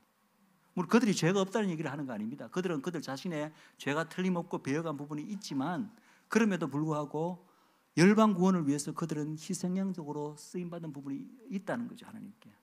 하나님은 자비로우시고 공의로우신 분이신데 그렇게 쓴 하나님의 원래 부르신 백성을 마지막에 구원을 안 하시겠어요? 안 하고 그냥 열방 구원만 얻고 끝나겠어요? 그렇지 않다는 거죠. 하나님은 반드시 그분의 백성을 더더구나 이런 역할에 쓰인 하나님의 백성을 마지막에 결국은 구원해 내신다는 거죠. 그 구원을 담보하기 위해서 예수님께서 초림으로 오셔서 이 민족의 자기를 거부하는 그 죄까지도 다 미리 짊어지시고 장차 때가 되어서 이방인의 충만한 수가 차게 되면 이스라엘 민족에게 마침내 눈이 열려서 이 민족도 민족적으로 회개하고 돌아오고 하나님께 돌아올 수 있는 법적 기반을 이미 초림 때 여호와의 염소로 죽으심으로써 그 법적 기반을 미리 다 대가를 치르심으로써 죽으셨다는 거예요. 그리고 난 다음에 선포하신 말이 뭡니까? 다 이루었다. 이제 여러분들 다 이루었다 그 안에 이렇게 엄청난 의미가, 겹겹의 의미가 포함된 말임을 여러분들이 아셔야 됩니다. 예. 그런 의미에서 보세요. 예수님께서 십자가에서 왜 저렇게 기도하신가 여러분들 이제는 이해하셔야 됩니다. 돌아가실 때 뭐라고 말씀하셨어요? 아버지, 저들을 용서하옵소서. 자기들이 하는 것을 알지 못함이니이다. 물론 마음이 완악해서 예수님을 십자가에 못 박으려고 하는 자도 있었겠지만 하나님이 마음을 닫고 눈과 귀를 닫으셨기 때문에 지금 자기들이 무슨 짓을 저지르는지 모르고 지금 예수님을 십자가에 못 박아 있는 걸 예수님이 아시는 거예요. 그 모든 것을 아시기 때문에 저들을 용서하소서라고, 저들 안에는 당연히 자기를 못 박은 그 하는 유대인들이 포함된 개념입니다. 그렇게 외치고 계시는 거예요. 그럼 예수님께서 이런 기도를 올리셨는데 십자가에서 이 기도를 아버지 하나님이 들으셨을까 안 들으셨을까요? 응답하실까요 안 하실까요? 아들이 죽기 직전에 마지막으로 올리신 이 기도인데, 그래 너는 뭐 유대인들 참 사랑하는구나 너 형제들을, 그러나 너를 죽인 유대인들 결코 내가 용서하지 못하겠다라고 아버지가 그렇게 대답하실까요? 아니죠. 아니죠. 예수님의 마음이 아버지 하나님의 마음입니다. 같은 마음인 거 여러분들 믿으시죠? 예, 아버지의 마음을 예수님의 입에서 저렇게 기도로 말씀하신 거예요. 예, 그래서 여호와의 염소로서 유월절 양으로서도 죽으셨지만 십자가에서, 또 동시에 여호와의 염소로서 예수님이 초림 때에 십자가에서 죽으신 그 의미는 장차 있을 이스라엘의 민족적 죄사함을 위해서 미리 법적 기반을 마련해 놓으신 의미가 있다. 그러나 실제로 그 민족적 죄사함은 언제 이루어진다고요? 초림 때가 아니라 예수님의 재림 때에 이루어질 것이다. 그것이 성경이 분명히 가르치고 있는 것입니다. 다 이루었다. 예, 십자가에서 다 이루었다는 말씀은 유월절 어린 양으로서 십자가의 죽으심을 통해서 모든 인류의 개인적 구원을 위한 대속도 다 이루었다는 뜻이 안에 들어가 있고, 동시에 여호와의 염소로서 그 십자가의 죽으심을 통해서 첫 언약을 이기고 초림으로 오신 그리스도의 메시아를 거부한 그 이스라엘의 장래에 있을 민족적 죄사함과 구원을 위한 법적 기반을 놓는 일까지도 다 이루어 놓고 내가 간다라는 의미로 선포하신 의미임을 여러분들이 깨달으시기 바랍니다. 그것이 다 이루었다의 의미입니다. 예, 오늘 강의를 여기서 우리가 마치고 오늘 또 목사님의 예언이 기가 막히게 적중한 것 같습니다.